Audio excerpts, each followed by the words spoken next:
Diane is at a party, and as she's telling her friends a story, she's just glowing. She's truly an angel. She's so beautiful yet so strong. She's so excited as she exclaims. She punched those two thugs who tried to rob me on my way to a bookstore. Like this, Flyan chimes in. Easy, Diane. Don't get too excited. But Lechipe is already snatching her drink away. Enough, Flyan is right. Besides, this is the 5th time you've told us about that, Diane retorts. TCH. Give me back my drink, Lechipe. He sighs, knowing she saved him from those thugs. But he wonders how she even ran into them in the first place. How did she get there? Diane thinks back. Well, about that. Flashback time.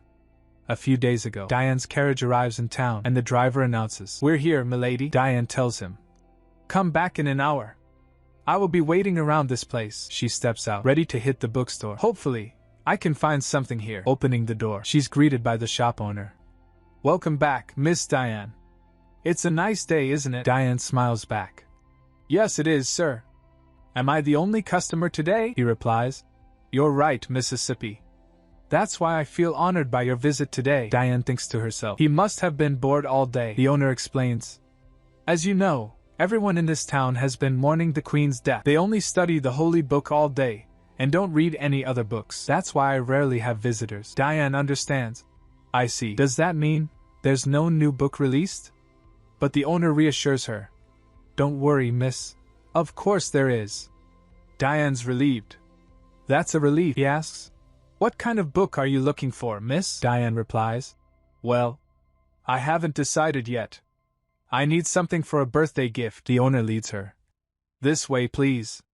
There are lots of new releases in this section. He presents a book. This one is by your favorite author, Hilarat, his new release after 4 years of disappearance. Diane's so excited. Whoa, she covers her mouth and coughs, then politely says, Thank you, sir, she recalls. Last year around this month, I did hear the news about him preparing a new horror story, but the sudden announcement of the Queen's death made me forget about following up the news. Diane reads, Hilarat's best known for his strong sentences. His first line always catches my attention, she decides. Let me just skim the book quickly, and then, wow. She's shocked. How is it possible for a man to write something like this? Diane decides. Well, this is enough for me. Now let's look for a gift. But as she browses, nothing seems interesting here. Same here. Also here, she laments. They only sell popular books here. I can't just buy ordinary stuff for him. Diane sighs. If only things had gone as planned, I wouldn't be so desperate to look for a replacement. A few days ago, Flyan asked, Diane, have you prepared Lechipe's present? Diane is surprised as her servant brings her a letter. Yes. It is due to arrive on. She accepts the letter. Oh, thank you. But then... Wait. What? Flyan asks. What's wrong? Diane cries out. No. The ship that was carrying the present got shipwrecked. If that ship didn't sink, I wouldn't have had to search for a new present so urgently. The shop owner asks. Did you find the book you're looking for, miss? Diane's startled. Since when was he standing behind me? The owner tells her. This bookstore mostly sells popular books. If you're looking for a rare book, I know one particular store you might like. Diane asks. Really? He confirms. Yes, miss, it's Baron Saldo's bookstore. They handle old rare books with care. I think it could be a great gift for your friend. Diane decides. It sounds like a good place to visit, the owner offers. I'll draw a map for you. Diane's grateful. Thank you, sir. It means a lot to me, the owner says. I'll just take this, then. All right, miss, wait a moment. Let me wrap this for you. She looked out from the window. The town is slowly regaining its vitality after the morning. The shop owner hands her the items. Here, the book and the map, Mississippi. Diane replies. Thanks. Bless you, sir. Diane consults the map. Turns out it's further than I thought. And this place is so dirty. Following the map, she spots it. Whoa, I think that's the bookstore. Finally, as she walks, a stranger stops her. Hello, miss. Why are you in such a rush? Diane thinks. TCH. Why do I have to meet a lowlife here? I should escape this place as soon as possible, she then said. Step aside, please. The guy blocks her path. Whoa, easy, Mississippi, don't be afraid. We won't harm you. Diane thinks. That's weird. Everyone's so scared when my sister does this expression. Why doesn't it work when I do it? She wonders. What do I do now? Damn. How should I escape these guys? Moreover, there's no one here. If I look scared, they will do more terrible things to me, the stranger says. We're just commoners who get by from the mercy of people like you, Mississippi. We're just trying to survive day by day, looking for something to stuff our mouth with. However, God seems good to us. He sends you to us. You know what I mean, right? Diane steels herself. Okay, then I'll try my hardest to seem strong, she declares. I won't repeat my words. You know the consequences for threatening a noblewoman, right? The thugs are taken aback. Threatening? One pleads. We just asked for your mercy, Mississippi, the other sinisterly says. I know you will have mercy on us, or else. We know well about the things that a noblewoman fears of. Diane panics. Damn! What should I do? She wishes. I should have brought a sword with me. She's really struggling now. Ugh! Is there anything I can do? What do I do? I can't think of anything. Now I'll be sold as a slave. But suddenly, BM. The guys get slapped with a book. Then, another figure appears. Miss, are you okay? Diane is stunned. Angel, she thinks. An angel came to save me. Back to present, Diane and her friends are chatting at the lavish banquet. So, you were looking for a book to read. Then the owner recommended you go to her antique bookshop? Lechapi asks. Yes, Diane replies. Diane is practically bursting with excitement. But she can't tell Lechapi that she was actually looking for his birthday present. I was really lucky. I was so shocked. And she took care of me all day. Lechapi watches Diane, clearly smitten. Diane, you realize we're in the middle of a party now, don't you? Be careful, you may hit someone passing by. Diane, still giddy, apologizes. Sorry, I'm just too excited. Lechapi sighs dreamily, resting his head on the couch. Geez, she said, but I swear. She's so beautiful and kind, such a real-life angel. She helps many people as well. He asks. Huh? Many people? Diane explains that people are always thanking her at the bookshop. I'm not really sure what she's been doing, but people never seem to stop coming to the bookshop to thank her. Diane's face lights up. She must be famous for her kindness. Lechapi looks thoughtful. Now, that's interesting. You didn't mention that before. Who is this girl anyway? If she was that famous, we would have known her. Flyan raises a point. Lechapi is right. The person who suggested her bookshop to you was the owner of the first bookshop, right? It's not so easy to introduce your customer to a competitor, isn't it? Diane seems to agree. Flyan's got a point. Then she said that she knew Krizia was a really good person from the moment she saw her. She even read Hilarot for me, just to calm me down after such a traumatic incident. Diane gushes. Flyan is intrigued. Isn't that a horror story? Wow, she is interesting. I definitely won't do that even if you asked me to. Lechapi is getting a strange vibe. This is getting stranger by the minute. Diane insists they keep Krizia a secret. Wait. You both have to promise me to keep this a secret from my family, okay? Lechapi is getting annoyed. And that's also the 5th time you've made the same request. She said, I'm just making sure. Lechapi. Flyan wonders if Krizia is at the party. Since you said she's an aristocrat, could she be somewhere in this party right now? It'll be fun if we can be friends with her as well. But Diane says sadly. Sadly, no. She didn't come. She continues, even though this is the first banquet since the death of our beloved queen, she preferred staying at the bookshop to works. Diane is disappointed. I really wish she were here now, Lechapi points out. If you wanted to see her so badly, you could have helped her, or maybe forced her, to attend the ball. It's not like you don't have any money. Flyan thinks to herself, I sure think she'll take your dirty money like that. It seems like if she doesn't open the bookstore for even just a day, the sales will drop significantly, Diane said. Lechapi retorts. Then just buy her time with money. That's a day's worth of sales from the bookshop. Your pocket money should be more than enough, right? But Diane is embarrassed. Geez, that's rude. She would think I'm just a kid who loves to solve everything with money. Flyan tells them to stop being childish. By the way, I haven't seen your dad, Lechapi. It's unusual for him to skip a banquet party like this. Diane looks around the room. It shouldn't be that hard to spot him, since he's usually surrounded by women. Diane spots him. Whoa! He looks gorgeous as always. A man with brown hair in a black suit decorated with silver embroidery. It's Count Lyad, Lechapi's father. No wonder women are lining up just to shake hands with him after knowing he lost his wife. As Count Lyad stands on the staircase, 2 women approach him. Pardon us, Count Lyad. Can we have a dance with you? Count Lyad politely declines. Oh, forgive me, ladies, I'm afraid I can't.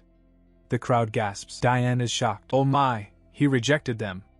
What is happening? Flyan and Diane stares at Lechapi. He said, I'm not sure what's happened, but it seems like he's ready to get married again. Diane can only think one thing. Remarry? Everyone is gossiping.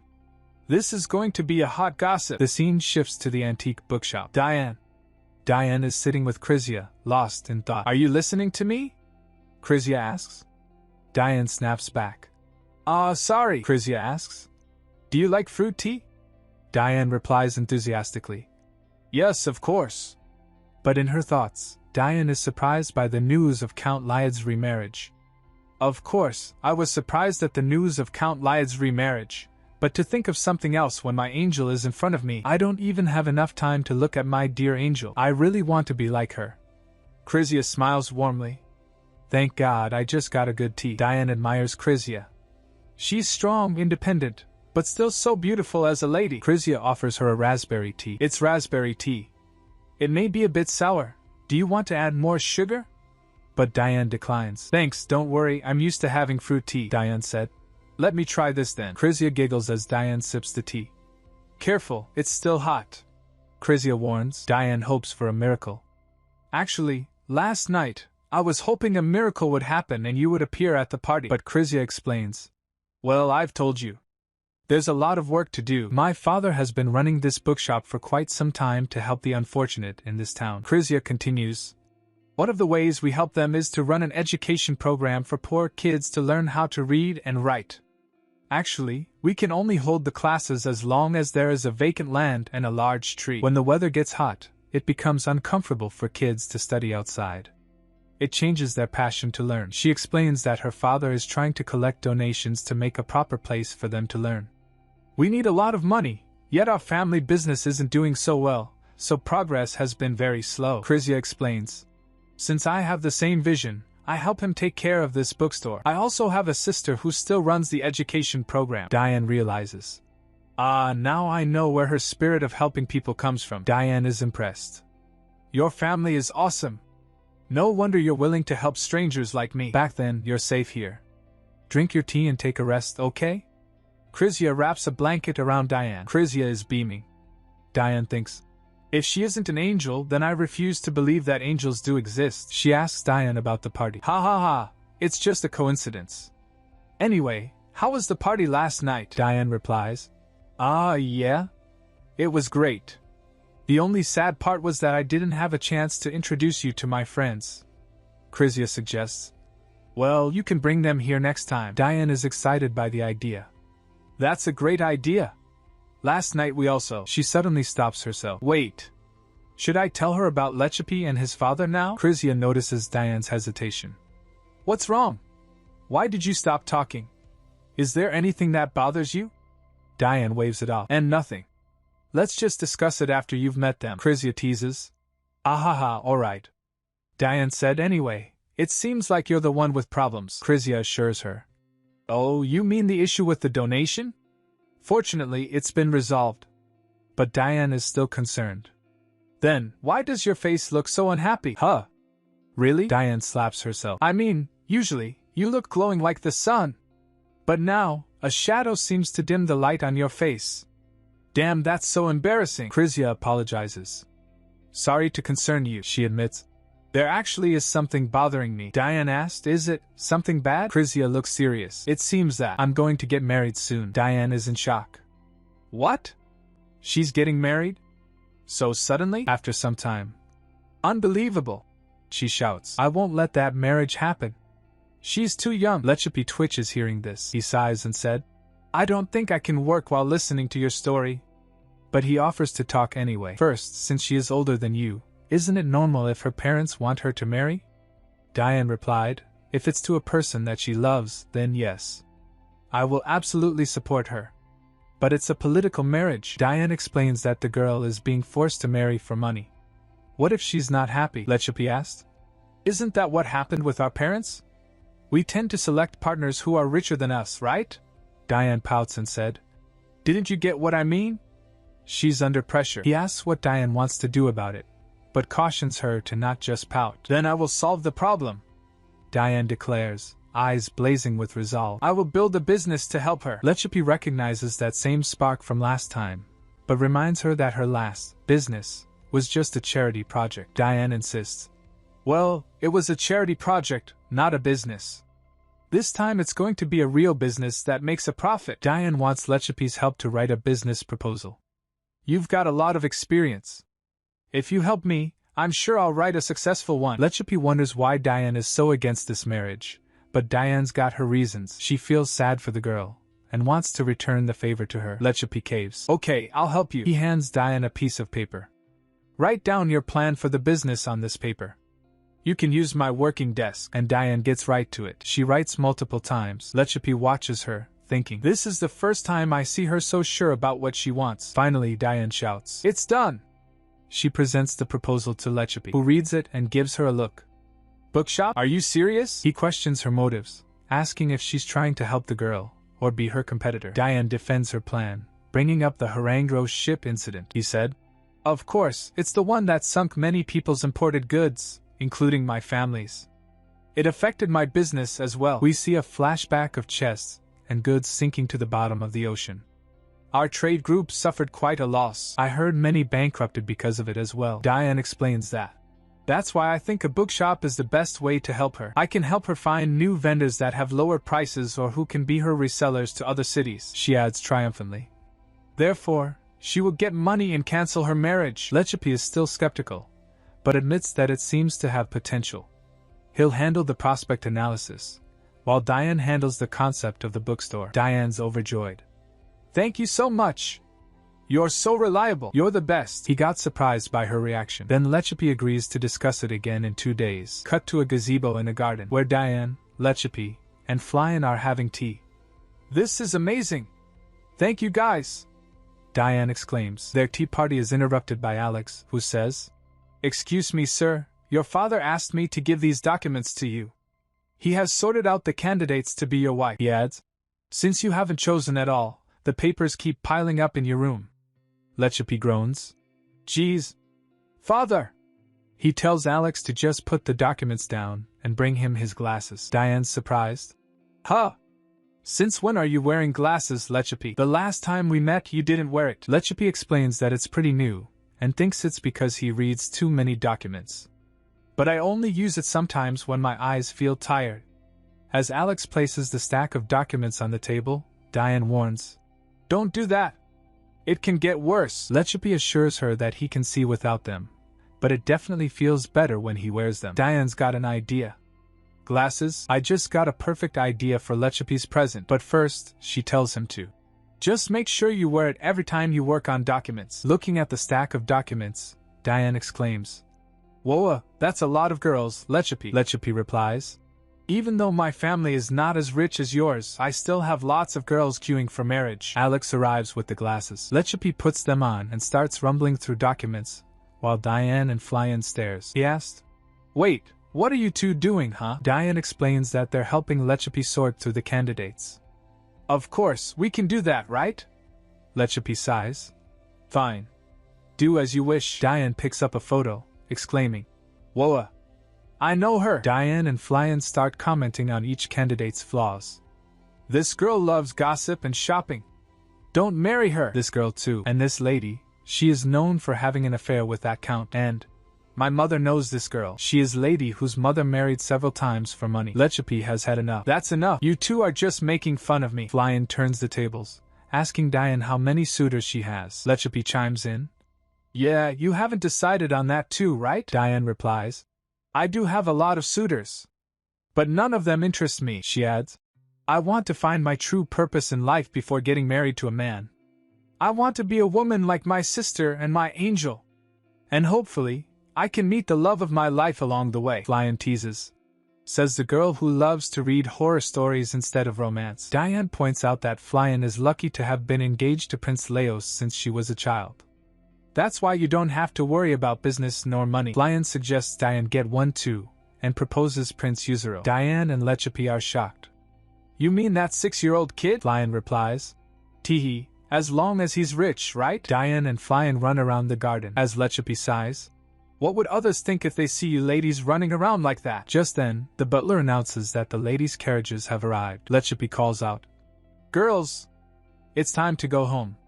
Your carriages are here." Diane and Flyan are being playful, but eventually agree to leave. Lechipi asked if their mothers will agree with the plan.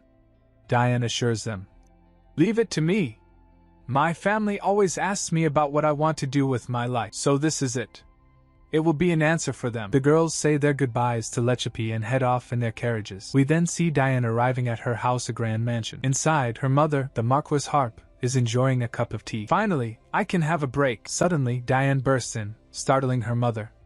"Mother! I want to open a bookshop." The Marquis is completely taken aback. "What on earth? What are you talking about, Diane?" Diane wakes up with a start. The proposal she and Lechipi made together weighing heavily on her mind. Kicking her legs in frustration, she remembers all the notes her mother sent back, demanding changes, change this part, and this. Flashback time. Diane stands before her mother's desk, stacks of documents in her hands. "What about the quarterly distribution flow?" her mother asks. "Even though this is an antique bookshop, new releases are still on the list of distributed books." Diane listens intently as her mother continues. "You need to select the main vendors from the list and find out how they distribute their books. Your proposal is too weak right now." Diane points to a section. "Oh, it's written in the red section, Mother." Her mother questions the data. Okay. But this data is just during the last 3 years, right? Since it'll be distributed across the continents, even the fastest delivery service can take a year to a decade." Diane's face falls. "Next, what about the cost?" her mother asks. Diane replies, "It's in the blue section, Mother.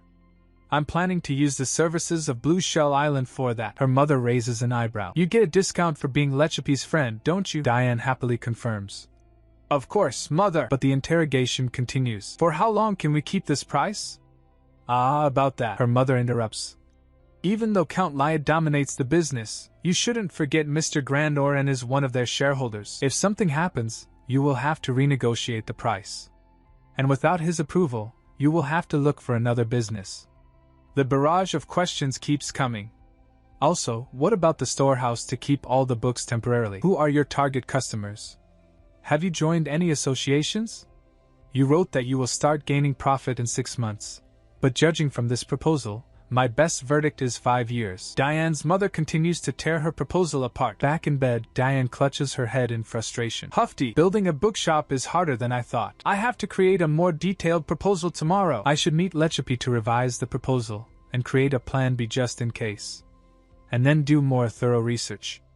With that thought, she drifts back to sleep. The next day, Lechipi said, "If the Marquis said all that, this business may be very difficult to succeed." Diane replied, "But I need that bookshop immediately." He said, "Hold yourself, Diane," Lechipi said. "It's clear Marquis asked you those questions because she wants you to be serious this time. Otherwise, her notes wouldn't be as detailed as these. She's minimizing the risks for you. So if anything happened, it would be due to an external factor, instead of being your fault." Lechipi then asks, "Why don't you just tell her the truth?" Diane vehemently refuses. "And no. That's out of the question. The whole house will turn upside down. Don't you remember what happened 10 years ago at the festival?" A flashback to 10 years ago shows young Diane, Lechipi, and Flyan running through a festival. "Catch me if you can." Flyan was carrying her bag. Suddenly, a group of cloaked figures appear. "Hello, young ladies, young master. Looks like you're having fun, huh? Why don't you share it with us?" Young Flyan cries out. "Don't come close or my father will send you to jail." But they strike her anyway. "Who cares? Now give me your money." They rob her purse. Lechipi shouts, "Thieves!" Diane rushes to comfort a crying Flyan. Marquis Harp came shouting, "Diane, Flyan, Lechipi. As soon as we were home, my mother scolded me for taking you and Flyan out to the festival without telling anyone and making Flyan hurt." Flyan cries, "It hurts." Her mother comforts her. "It's okay, let's go home. Let's treat your wound at home, okay?" After reaching their home, a maid gives first aid to Flyan. Back in the present, Diane resolves, "I know it's not going to be easy, but I really want to make it on my own this time. If my family found out about the real reason, then will never let me start this business." Lechipi sighs. "So you want to do this by yourself privately?" Diane replies, "Absolutely. Since it's a marriage of convenience, the preparation will take a while due to the rules of the kingdom. Besides, we're still in the grieving period for the deceased queen. Lechapi smiles. Right. Your angel's loss is heard to be not as big as the loss of the other nobilities. I believe you can make it without the help of the Marquis. You always get things done when you want something done. Diane blushes, her heart beating fast. She turns her gaze away saying, Thanks. Lechapi gets back to the proposal. I've marked what to add, but I can't help you with the distribution flow plan. Do you have any idea? Diane answers. I'm going to go to the big city. I'll interview a few bookshop owners there. I will also get an assistant to help me, Lechapi says. Great then. Diane suddenly notices Lechapi wearing glasses. Are you wearing this all the time now? Lechapi, sipping from a teacup, replies. Yeah, there are just too many Harango documents that I need to check. Diane takes the glasses. Are you sure your eyesight is a minus? I don't feel any difference with mine. Lechapi looks at her, unamused. Diane squints. Nope. Nothing is different, Lechapi said. Enough. It's not good to wear them when your eyes are good enough. Diane, holding a document, insists. I just want to make sure this thing is working. He steps closer. Lechapi pulls the document away. He grabs her face. I said it's not good for you. He removes glasses from her face. Diane's heart pounds. Her face turns red, blushing. She thinks, what is happening? She stumbles back, knocking into a clock. Lechapi rushes to her side. What's wrong? Diane nervously replies. And nothing. Lechapi tries to continue working. Then let's Conti, Diane suddenly declares. No need to. Let's call it a day and continue it in 2 days. Lechapi is confused. What do you mean 2 days? You won't come here tomorrow? Diane replies. Nope. I need to see my angel. I'm off. Lechapi, give my thanks to your parents. Diane rushes out. Why are you leaving so suddenly? It's getting late. By at least let me see. Without completing her words, she ran away. She thinks, I hope he doesn't follow me. Lechapi watches her leave, a thoughtful expression on his face. Did I say something wrong? Diane, outside, clutches her chest. What the hell? Why is my heart pounding like this? The clip-clop of hooves on cobblestone streets sets the scene. Hi, Krizia! Diane calls out, arriving at Krizia's bookstore. Diane! You came late today. Krizia greets her friend with a bright smile. Diane explains. There was something I had to work on. Are you busy? Krizia replies, ever so cheerfully. No. I'm always available. She introduces Diane to the children gathered, telling them. This is a friend of mine. Her name is Diane. Diane smiles warmly at the children. Yeah, please continue your study. The kids smiled and said, thank you. Krizia then explains. They are my sister's students. Let's talk in my office. As they head off, Krizia asks. Would you like to have rose tea, Diane? Diane accepts with a polite. Yes. Thank you. Krizia pours the tea, explaining. Those kids usually come by to read before having dinner. I see. That's why you have common books as well, not only the old ones, Diane observes, looking around the office. Krizia elaborates. Our family isn't that wealthy, but at least we can help them read by lending them books from our bookstore. And I can't buy books for them. So I let them come and read books here. Diane sips her tea, concerned. What about their food supply? They're not starving, are they? Krizia explains. Of course not. People from the lower class get donations from people in town. But they prefer to spend the money on food rather than books. Krizia continues. The kids would be able to escape poverty if they're able to read books and study, since they would be able to get better jobs. So that's why it's important for them to learn how to read and write. I hope things change one day. Diane, clearly moved, covers her mouth with her hand. I feel ridiculous. These people's issue is not just food, Diane, looking down, said. Krizia not only recognizes the problem, but also made a solution for the problem. Krizia continues. But it's because of people like Diane who donate food that they're able to survive. A lot of people in other areas of our kingdom still struggle with food supplies. In this town, high-class people give donations, so there's no one dying in cold winter nor dying due to hunger. We are lucky to live here. Krizia pours more tea for Diane. Let me add more tea to your cup. How is it possible that there's someone this kind? Diane thinks to herself. God must not know, or he will take her to heaven, Krizia asks. So, how are you?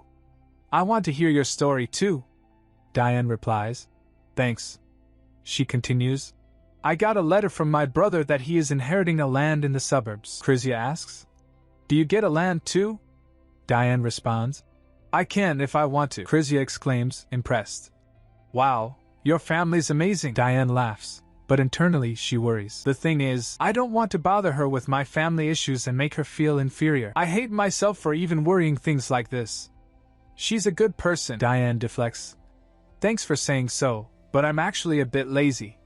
My mother told me that I'd be running late even on my wedding day. Krizia giggles, then says, Actually, I have something that I need to tell you. Diane gulps, looking nervous. Krizia reveals, I have to leave this bookstore soon. Diane asks, surprised. How come? Wouldn't it take some time to prepare for the wedding? Krizia laughs. Ha ha ha, calm down, Diane. It will still in the grieving for the deceased queen, but there's a lot of things I need to learn. So I'm going to live at my future husband's house until the wedding. Krizia continues, a bit worried. I'm worried about leaving the bookstore, but this is for the best for everyone, after all. I was also worried about the kids, but fortunately, my future husband said he'll help them. I won't be able to teach them myself, but it's still very considerate of him. Diane asks cautiously, May I know who is going to be your future husband?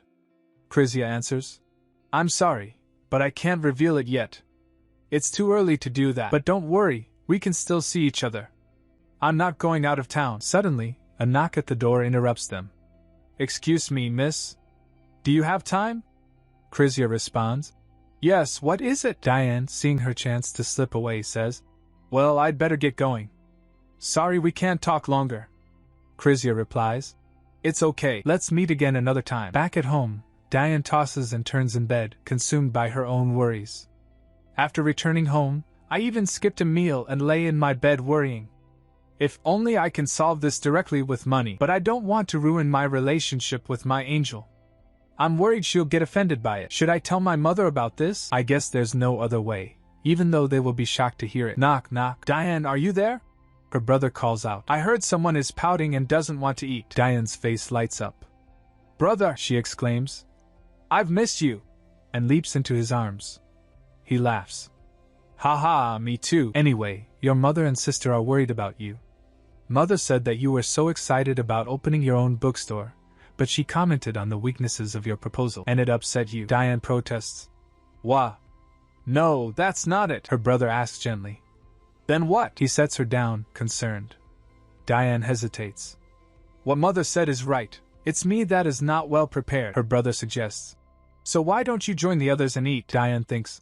Should I tell him about Krizia instead of my mother? I feel bad that he came all this way just to check on me. I just lost my appetite because I was thinking too much about my angel, her brother says reassuringly. It's okay if you don't want to tell me, but don't let anything take away your light, okay? Diane looks up at him, touched. Maybe later.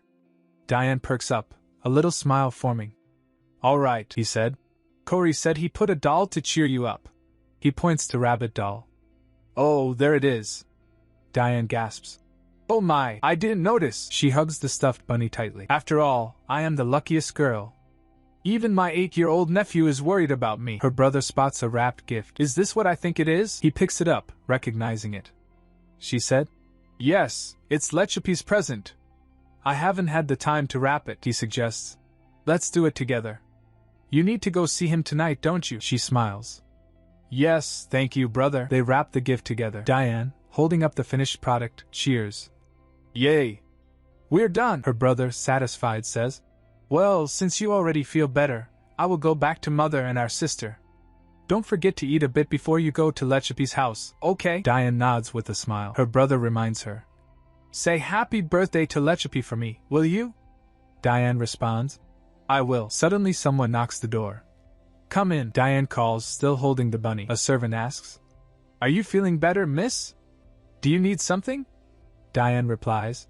Yes, Pyre, please bring me some food, but nothing heavy, and get me someone that can help me dress up. Pyre responds. All right, miss, another maid offers. I can help you with that, miss. Diane beams. Asia helps Diane into a beautiful pink dress. She helps her getting ready. She gave her matching shoes with her dress. You're looking so beautiful, miss, Asia says. But why don't you wear a more splendid dress? Diane explains. This is only a private party, Asia. Also, I don't want to outshine Lechipi since it's his birthday. Pyre arrives with a tray of appetizers. Your appetizer is here, miss.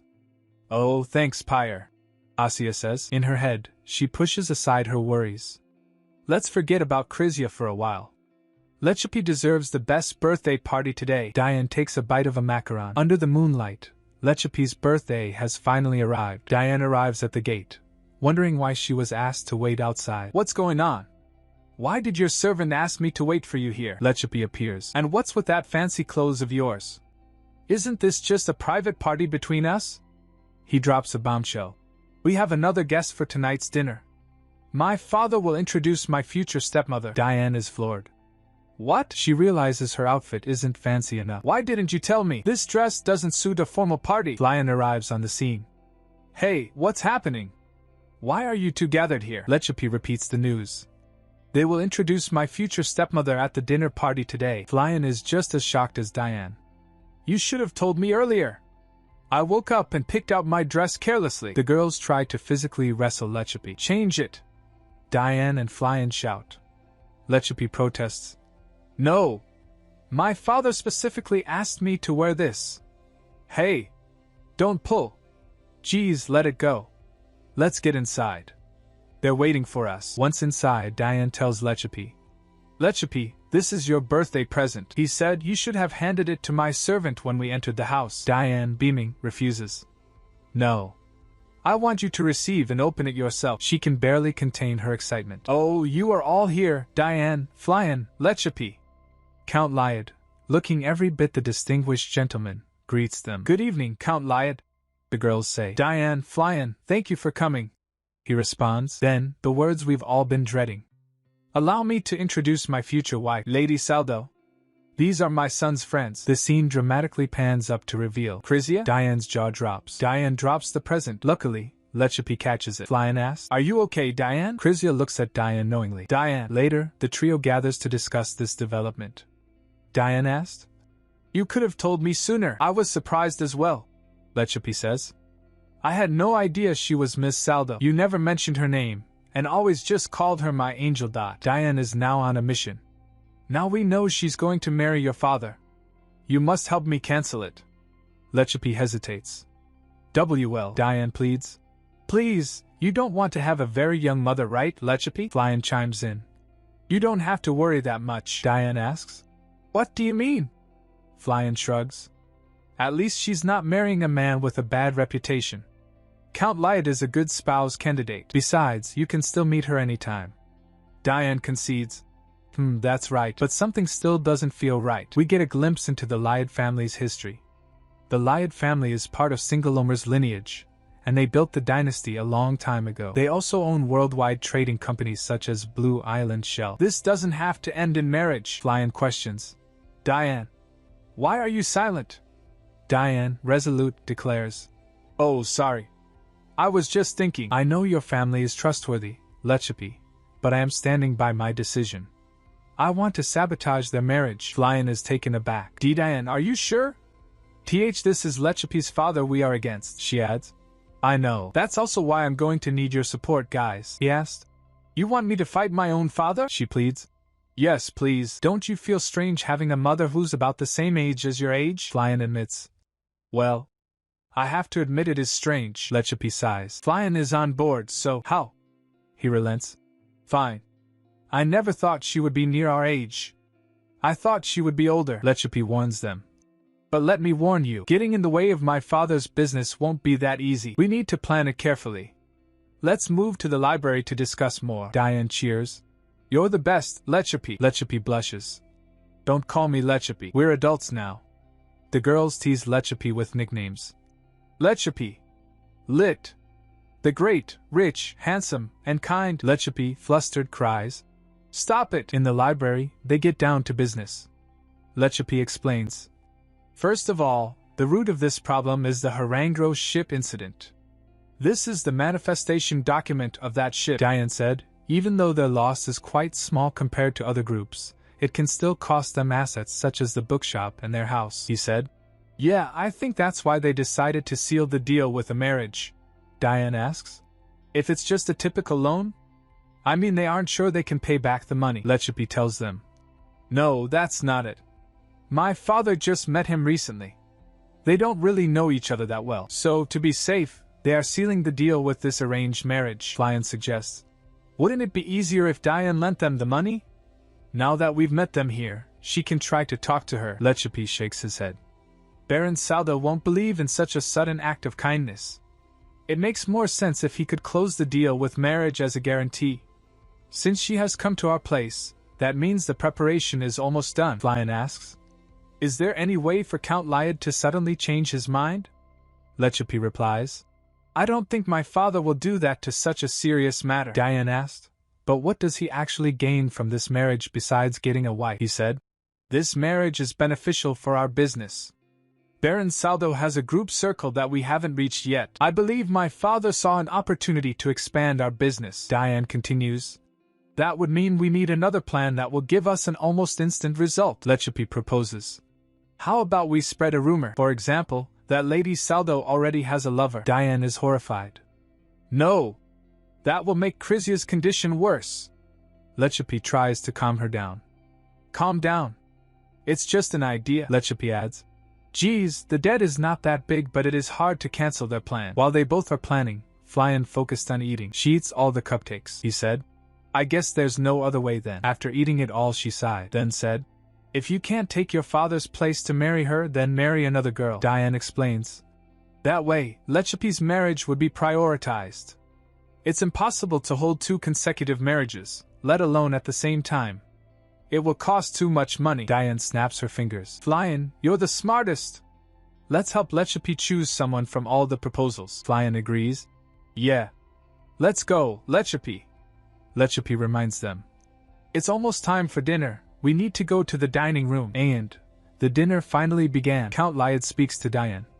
Diane, I'm surprised you already know Lady Saldo. Lechapi's future stepmother. Diane replies smoothly. Yes. We've just known each other for a while. She almost spills the beans. Diane quickly recovers. Lechapi drops a bomb. Father, I have actually decided to get married as well. Count Lyad is shocked. Really? What made you make this sudden decision? You haven't even selected anyone from the proposals. Lechapi stammers. Well, it's because... Diane interrupts saying, Actually it is because of me. Diane boldly declares. Lechapi and I are dating. Meanwhile she thinks. What are you doing, Diane? Krizia can only whisper. Oh my. Diane drops a bomb during the meal. Lechapi and I are dating. Everyone's reaction is gold. Krizia gasps. Oh my. While Lechapi looks absolutely floored, Flyan chokes on her drink. Gulp, Count Lyad demands. You and Lechapi? Since when? Diane stammers. That. Her confession leaves Count Lyad speechless, and he wonders how Lechapi never mentioned anything. He confesses he was confused about how to tell him. The Count sits down hard, muttering. Geez, now what should I do? We can't have 2 marriages at once. Lechapi apologizes to his father, while Diane thinks. Crap! We didn't go too far, did we? Krizia, Flyan, and Diane's eyes meet. Flyan asks. Have you both done something that made you decide to announce this so suddenly? Count Lyad is having none of it. A dark aura surrounding him. Tell me you didn't do that! He exclaims, staring down his son. Lechapi quickly denies it. Of course not. Diane is sweating, thinking. Flyan, you're making it worse. Later, Diane thanks Lechapi. Lit. Thank you so much. If only you hadn't followed my lead. Everything would have been over. Flyan is surprised. I didn't expect you guys to follow the 2-marriage scenario, she says, then asks. But you guys aren't really a couple, are you? They both immediately replies. Of course not, he groans, adding. But I don't know what crossed your mind, Diane, to say such a thing so suddenly. Sitting together, Flyan asks. Yeah. I wonder what you are planning with that, Diane. Diane gives her puppy eyes. Well, sorry, I don't have any specific plan. All I could think of at the time was to cancel Krizia's marriage, Flyan hums. Well, the more important thing now is how you will keep up the act, Diane realizes. Act, that's right, Flyan suggests. We better plan it together. Do you have paper and pen here, Lechapi? With 2 upcoming marriages, Count Lyad must now prioritize which marriage takes place first. The kingdom has a law to prioritize the weddings of those who are young, so you can make the process faster if you want, Flyan says. For example, if you and Lechapi has done that thing, then you'll... Lechapi interrupts. Shut your mouth. We're not going to do that, Lechapi says. For now, we're just going to follow the regular path. What's important from now on is that my father will always talk with me before making any decision regarding the marriage, Flyan playfully teases. So I was just kidding, Flyan then asks. By the way, Lechapi, Why don't you open your birthday presents now? Flyan exclaims. Right. The one on the top is Diane's, isn't it? Lechipi says. Since my gift for you hasn't arrived yet. Flyan grabs Diane's gift. Why don't we open this one first? I'm curious to see what's inside. Lechipi holds up the paper with the list of potential things to do. Can we go back and discuss this first? He explains. Since we've made ourselves heard, my father won't be marrying anytime soon. And by adding 4 months after the mourning period ends, we have 10 months to prepare. Lechipi asks. Are you ready to pretend that long? There's no way back after this. Diane nods, and with a sparkle she says, I'm ready. As long as we stick together, we can do anything, Lechipi states. We should pretend to be a couple at least until Baron Saldo's financial issues are resolved. We need to deceive my father as long as we can. Diane stutters. Deceive? Lechipi reassures her.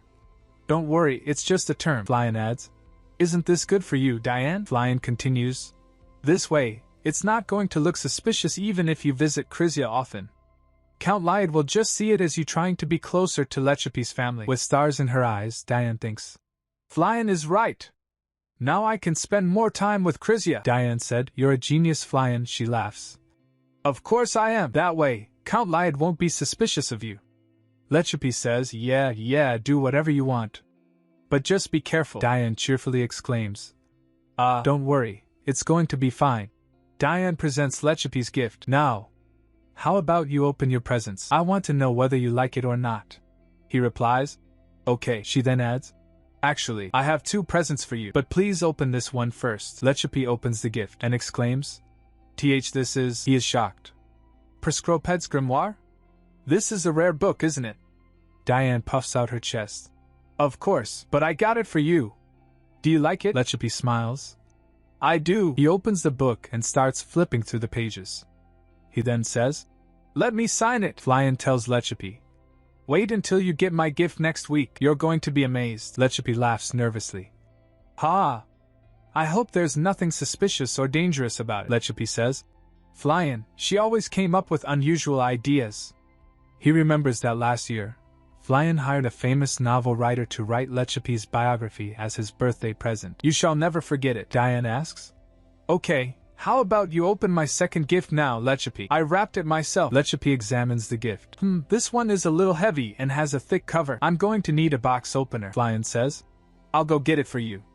Where is it? She rummages through a drawer. In the drawer on the right side of my bed. She grabs the box opener. Got it, Lechipi smiles. Okay, let's open this, Diane thinks. Is that the box opener that I gave him for his birthday last year? She realizes. He does use it. Lechipi opens the present. He is amazed by the gift. Whoa, it's so beautiful. He examines it and says. It's a, he said. Oh, whoa, this is... Diane can barely contain her excitement as she asks. Do you know what that is? Lechipi holds up a delicate chain. Of course. It's a chain for glasses, isn't it? But this isn't an ordinary chain. He lifts it higher. Yes, it's sparkling like diamonds. It must be expensive, Flyan gasps, completely impressed. Diane's beaming, she adds. By all means, I would never give you something ordinary. He noticed it and said. Oh, it's shining, Diane tells. It's shining because it's responding to your magic. Flyan is in awe and Lechipi looks surprised. Is this made from magic crystals? He wonders. Diane grins. Precisely, she explains. My family possesses 3 magic crystal mines and develops astonishing technology that can combine the crystals together as merchandise or jewelry. Every single bead is valuable. Therefore, they must be treated with care. For Lechipi's chain, I use 21 magic crystals, she thinks. We cast an extraordinary spell on the crystals so that it keeps them lightweight. Diane strikes a cute pose. As one of the daughters of the Harp family who will inherit one of the 3 crystal mines, I believe this is the perfect gift for Lechipi which no one can give but me. Lechipi looks touched. How long did it take for you to prepare this? Fairly short, I dare say less than a week. Diane replies. I assembled it quickly after I heard the news of the Harangro incident. Suddenly, Diane looks downcast. Your original present was drowned along with the ship. It was very upsetting. We see Diane in her night clothes, surrounded by crystals. Luckily, I remembered having these magic crystals. My family gives me some every year, so I have plenty of them. Lechipi smiles warmly. Oh, I see. Thank you so much, Diane. Don't mention it. Diane chirps, clearly happy to have made him happy. Lechapi puts on the glasses chain. If this is magical then, Flyan claps excitedly. He adjusts the glasses and smiles. It's beautiful. Being able to use magic must feel so good. I envy you. Oh, don't be, Lechapi says, looking a little embarrassed. I'm too shy to show it to people, Diane thinks. Among the three of us, Lechapi is the only one who can use magic. Unfortunately, he didn't go into it any further, so he only knows the basics. We see him levitating a vase. If only he had another sibling to take care of the family business, he would have had more time for practice, Flyan then said. One more thing, he asked. What? Flyan speaks up, looking concerned. I know you both will only fake dating, but I think you will need a tangible plan for your father to believe this is real, Lechapi. Lechapi nods seriously. He won't buy our words easily. We need to prove it. Diane is pensive. Flyan continues. No, words are important as well. For instance, if he asked you, what do you like about each other? Lechapi and Diane are taken aback. Flyan is impatient. Don't hesitate. You have to answer quickly. Lechapi thinks hard. Her cheerful personality? Diane, equally flustered, says. His face, Diane said. Wait, you make my answer sound so shallow. Flyan said, geez, you need to practice more. Cut to a door where someone is knocking. Lechapi sits reading the book while he said, Come in. The door creaks open. It's Count, holding a gift-wrapped box. Father? Count Lyot observes. Whenever Diane and Flyan are here, the house becomes more lively. Count approaches. This is your birthday gift from Miss Saldo. She apologized for not being able to give it to you herself. He takes the gift. Thank you. I wonder what's in it. He thinks. Diane treasures her friendship with Chrysia incredibly. Anyone who saw them would be able to tell that they bonded like two close sisters. She turns sad whenever she's saying goodbye to Chrysia, but she turns almost instantly back to being happy whenever she gets a chance to see Chrysia. He opens the gift. Oh, it's an antique book. They really have the same interest, huh? Count said, that's why she asked me to give it to you. He examines it closely. He thinks, this is a magic book for beginners. My father must have told her about my interest in magic. She seems like a nice person, just like what Diane told me. Lechapi looks up as Count Lyot prepares to leave. Please send my gratitude to Miss Saldo. I will, Count responds. Count Lyot turns back to Lechapi. Is there something you want to tell me? Lechapi visibly gulps. I didn't know you were in that kind of relationship with Diane. Does the Harp family know about your relationship with Diane? Lechapi replies. No, not yet. We haven't told anyone. His father presses him. You have to inform them properly. Flashback to scenes of Diane as a child. Diane was born when Marquis Harp was around 40 years old. She was pampered by her family, but I'm glad she is not a greedy person. Count Lyot raises an eyebrow. That eyeglass chain, she's the one who gave it to you, right? Lechapi's heart pounds. It's very thoughtful of her. To give you a chain with magic crystals. Count Lyot is serious.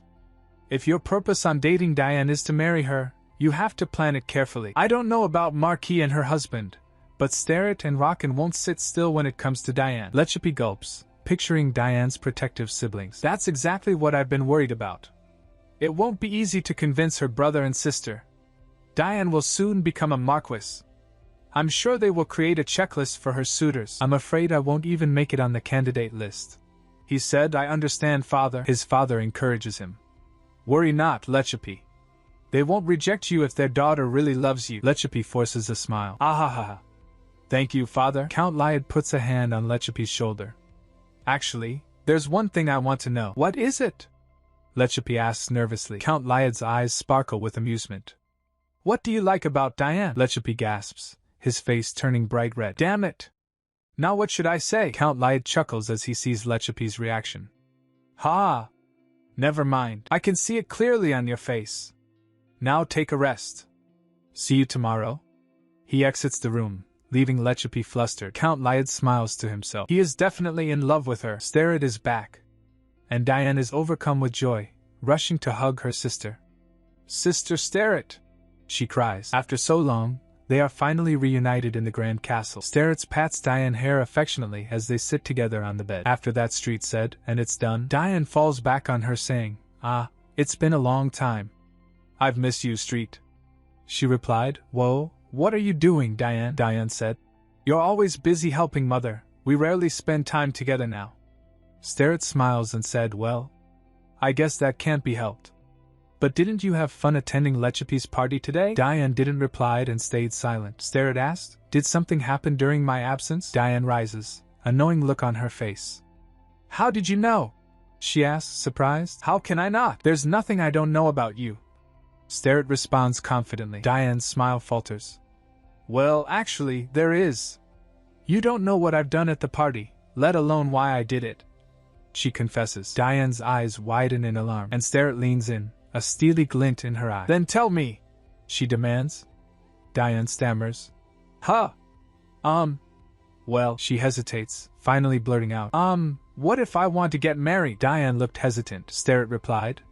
I'm sure our family won't oppose it, Diane. She assures her, touching Diane's hand. The only thing you should consider is we must know who the person is. Diane sulks. Why don't you tell me what's wrong? Starrett pleads. Diane gulps, her secret weighing heavily on her. This time I can't tell you. It's really a secret, she says, fidgeting with her hands. Starrett smiles knowingly. Really? Yeah, but I know that one day when I tell you, you will support me, right? She asks with a wink. Starrett flicks Diane's forehead playfully, then pulls her into a warm hug. Later, Diane's maid, Pierre, asks, Are you going to meet Miss Saldo again, miss? Diane looks up. I am. Why are you asking, Pierre? Pierre explains that Starrett seemed disappointed that the two of them now rarely spend time together. It cannot be helped, Pierre. She is now too busy with her work, Diane replies. Starrett will soon become one of the successors of the Harp family, as well as becoming Count Palamat. No wonder she's getting busier and busier every day, except for the times when Starrett comes to visit Diane after work while checking on her daughter and son. They rarely share a private moment together now, she said. I heard she's going to take part in the dance of the Alps Odyssey. I was overjoyed when she told me. I think she really deserves to be there. She is as glorious as the Queen Alps Odyssey herself. She looks really nice when she holds her sword. Pierre said yes. I wholeheartedly agree with you, miss. The panel shows Starrett gracefully wielding a sword. There's no doubt. She's terrific, Diane and Pierre exclaim in unison. Most of the participants at the dance of the Alps Odyssey wear puffy dresses, which is not actually obligatory, but they still do it anyway to copy Queen Alps Odyssey, who is wearing a dress while protecting the emperor. It's such an inconvenient costume, but it will give them a dignified victory if they win wearing it. Besides, it makes the arena look like a garden of blooming flowers. When Starrett fought against Impel, Lechapi's cousin, everyone just lost it.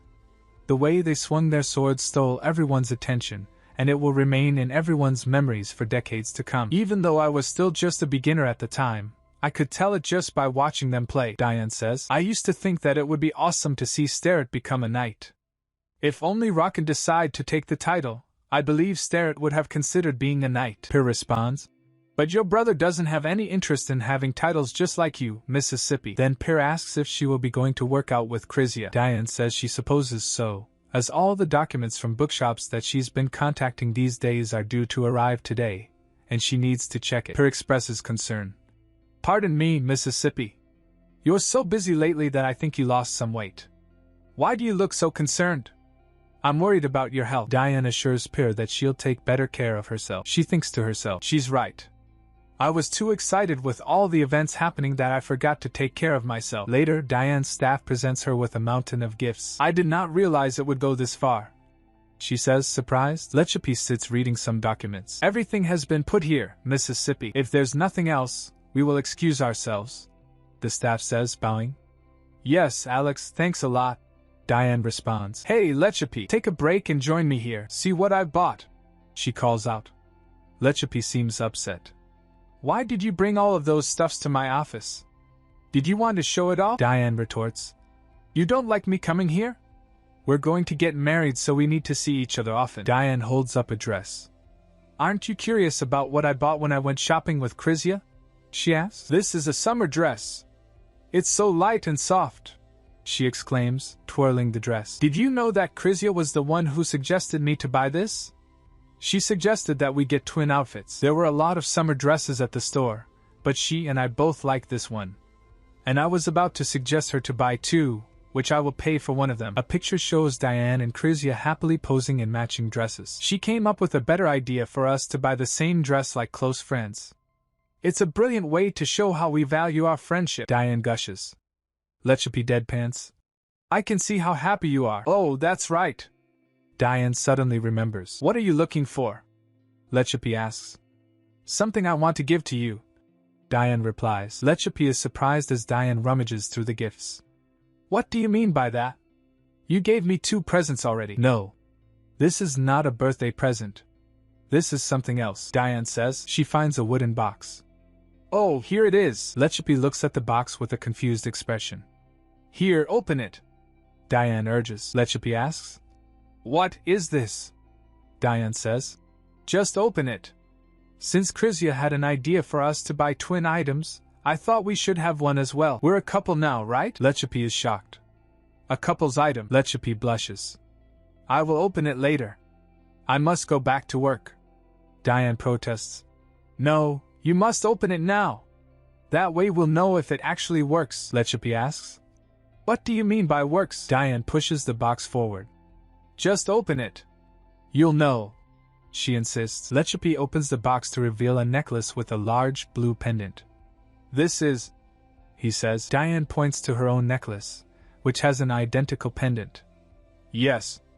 I'm already wearing the other one. Now it's your turn to wear it, Diane said.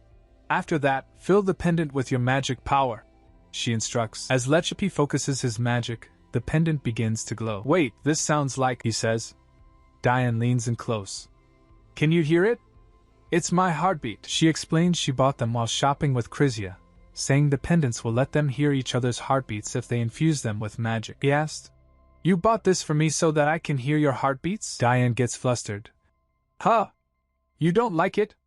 Lechapi said. No, that's not it. She said. Don't worry, it's just an ordinary necklace if you don't put your magic power into it. Diane perks up. As a couple, I think it's a good idea to wear paired accessories like this. It'll make us more believable. Therefore, please wear it every day. Lechapi agrees, okay, and Diane's thrilled. Great, he agreed. She thinks to herself, I should also buy something to wear together with Flyan after this, she then said.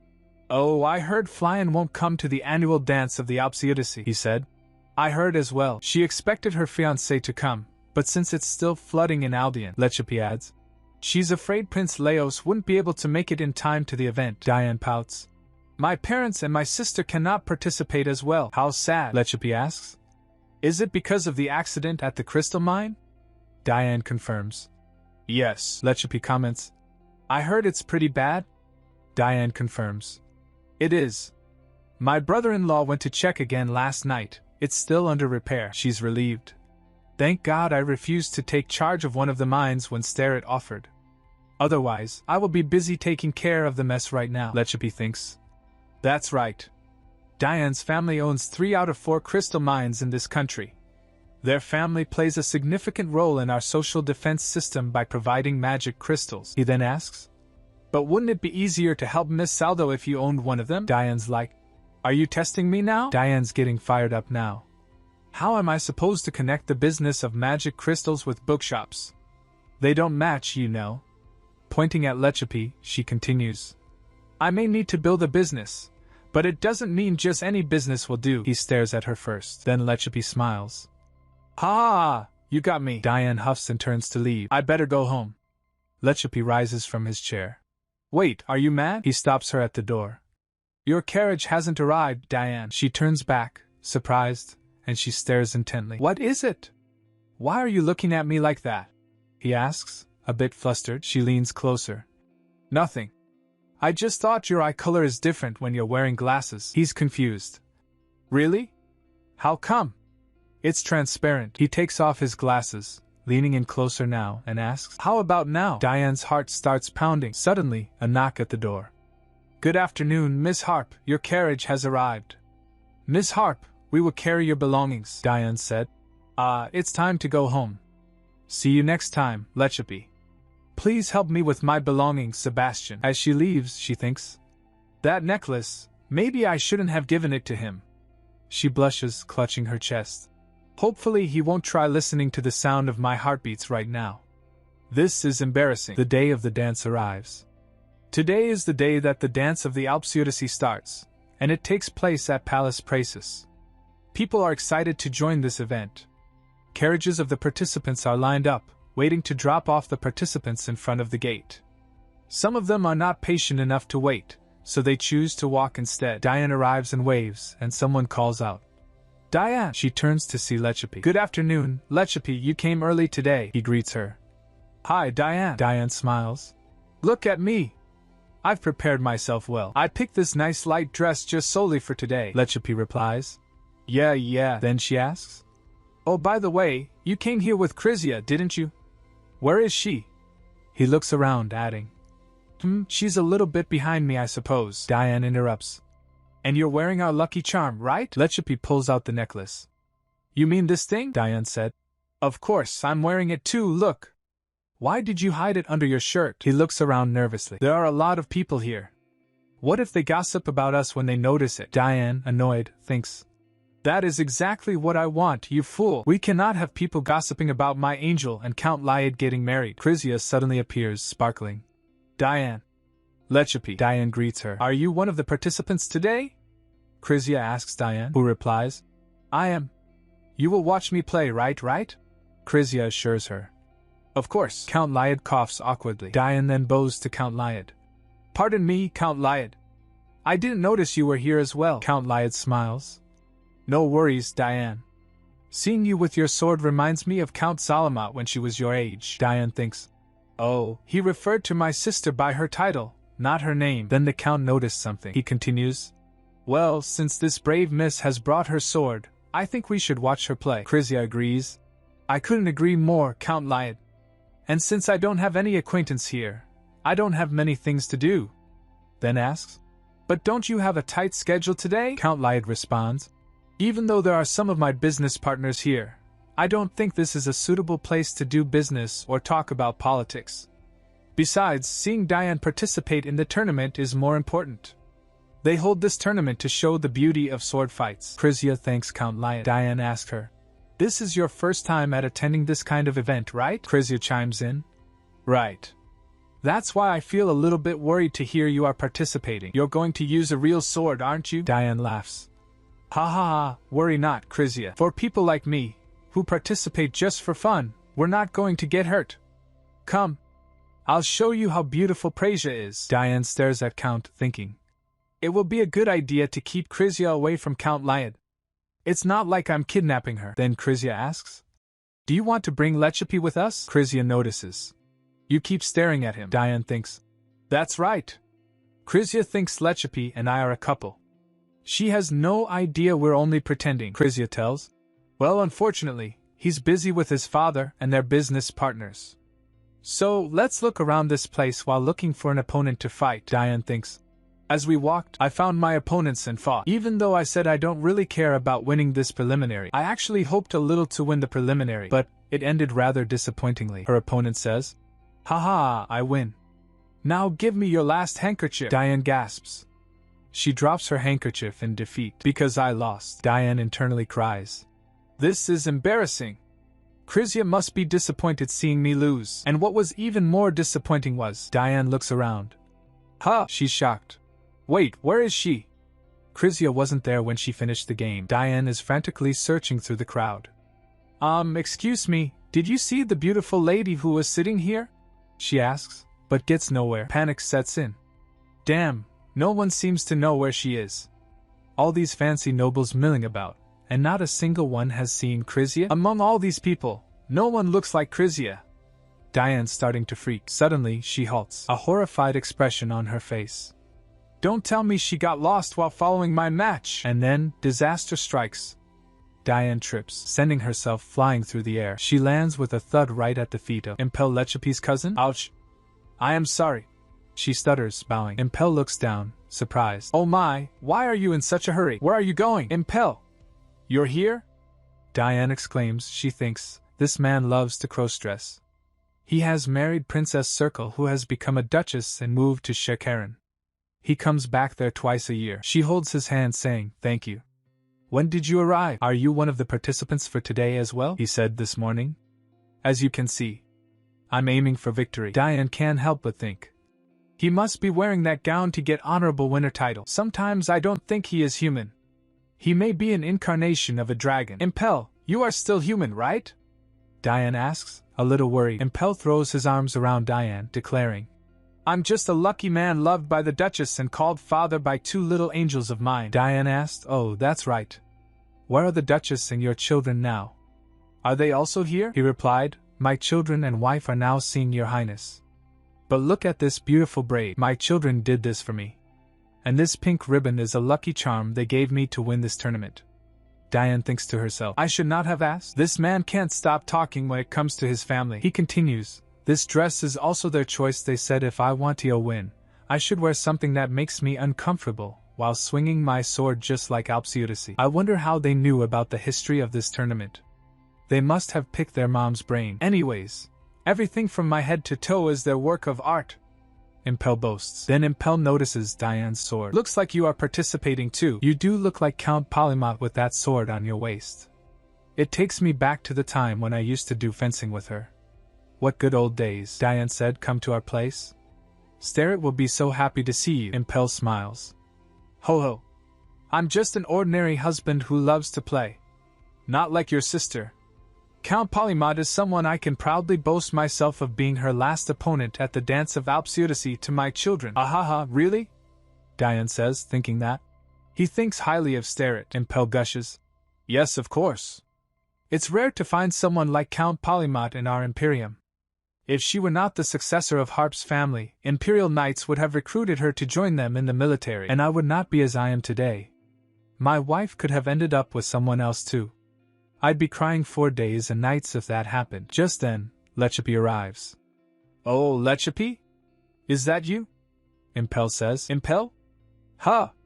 I didn't know you were coming, Lechapi replies. Impel shows off a handful of hankies. Look, I've collected many handkerchiefs already, Diane realizes. What? So it's not part of his gown? They are all handkerchiefs? No wonder people called him Lord Lozial. Impel's title when he was the head of Imperial Knights. But then, disaster. Oh shoot! I got distracted, Diane exclaims. She whispers to Lechapi. Hey Lechapi. This is bad. Chrysia is missing. Lechapi replies. No, she's not. I met her while heading here, Diane asks. What? She's with my father, Lechapi says. Diane's eyes widen. She's with Count Lyot? Oh my god, Impel leans in. Hey, you little boy and little missy, what are you whispering about? Why are you ignoring me? Lechapi retorts. What do you mean, little boy? I'm already 21 years old. You know. Impel laughs. Ahahaha, easy, Lechapi. I know. And I'm sorry I didn't come to your birthday party. But you got my present, haven't you? Lechapi replies. I have. I'll use it for a good deed. Thanks. I believe you will. You are a wizard. You are the only one in our family who can use magic. Impel says. Then, he turns to Diane. Oh, right, Diane, where's your handkerchief? Have you lost all of them? Do you want to fight me? I can give you mine if you win. Diane thinks. This is a great opportunity to get a handkerchief. I can give it to Chrysia even though I wanted to give one of mine to her. But Lechapi interjects. Sorry, Impel. Diane is busy now, Impel says. Dear Lord Lechapi, this is a sacred fight in front of the great Alpseudace. Lechapi whispers to Diane. Actually, I also met some of my father's acquaintances. They might know where they have headed. Impel is not happy. My god, no one is paying attention to me. If only my wife were here, I bet she would comfort me now, Lechapi says. My apologies, Impel. Let's talk again another time. He gasped thinking, aha. So that's what happened. Ahaha. I was kidding. I completely understand. I look forward to hearing good news soon. Impel says. Diane and Lechapi are confused. What is he talking about? I don't know, they say. Impel waves goodbye. Then, see you later everyone. As they walk away, Diane asked, well, now tell me, how did you meet Chrysia? Lechapi replied. She said she was lost, and then she saw us. What happened exactly? Diane sighs. Seemed like she was carried away by the crowd while I was fighting. There's a lot of people here. I was captured by a strange person, so I didn't get the time to keep an eye on her. I've lost all of my handkerchiefs. I was about to give one to Chrysia, Lechapi reassures her. Don't worry, they must have not gone far. Just then, a man approaches. Young Count Lyot? He asks. Yes. Lechapi replies. The man says, Thank God. It's really you. Your father asked me to find you and tell you that he's waiting for you in the third living room with his companions. He wants you to see him there. Diane blushed asking. Is he with a woman who looks like an angel? The man confirms. You mean the woman with the beautiful golden locks, right? Yes, she's with him. Oh crap! Diane thinks, realizing something. Excuse me, sir. And thank you by the way, Diane says, then takes off running. I have to find them before it's too late. Diane, wait! Lechapi calls after her. They dash through the crowd, apologizing as they go. Lechapi is struggling to keep up. Diane, wait! He shouts. But Diane is determined. No, no, no, don't tell me you. Diane jumps over a gate and rips her gown. Damn! She mutters, sitting down. Are you out of your mind? Lechapi exclaims, landing clumsily beside her. We don't have much time, Lechapi. What if they tell everyone that they will get married soon? Diane panics. Lechapi looks at her torn gown. Well, you're right, but your gown. Diane gestures to the tear. You mean this? Lechapi sighs and takes off his jacket. Here, cover it. Thanks. Now, let's go, Diane replies. And so, they're off again, running as fast as they can. Diane, slow down, Lechapi pleads. But Diane's not stopping for anything. Diane and Lechapi are in a mad dash, rushing down the hall. They need to hurry before Count Lyad introduces Krizia as his fiancée to all his colleagues. Lechapi calls out, clearly stressed. Diane slams the door open, startling everyone inside. Silence falls over the room. Diane gulps, realizing she's made a major entrance. Oops! Lechapi covers his face, mortified. Oh God! Whispers ripple through the crowd. Oh! It's Diane and Lechapi! Diane feels the stares.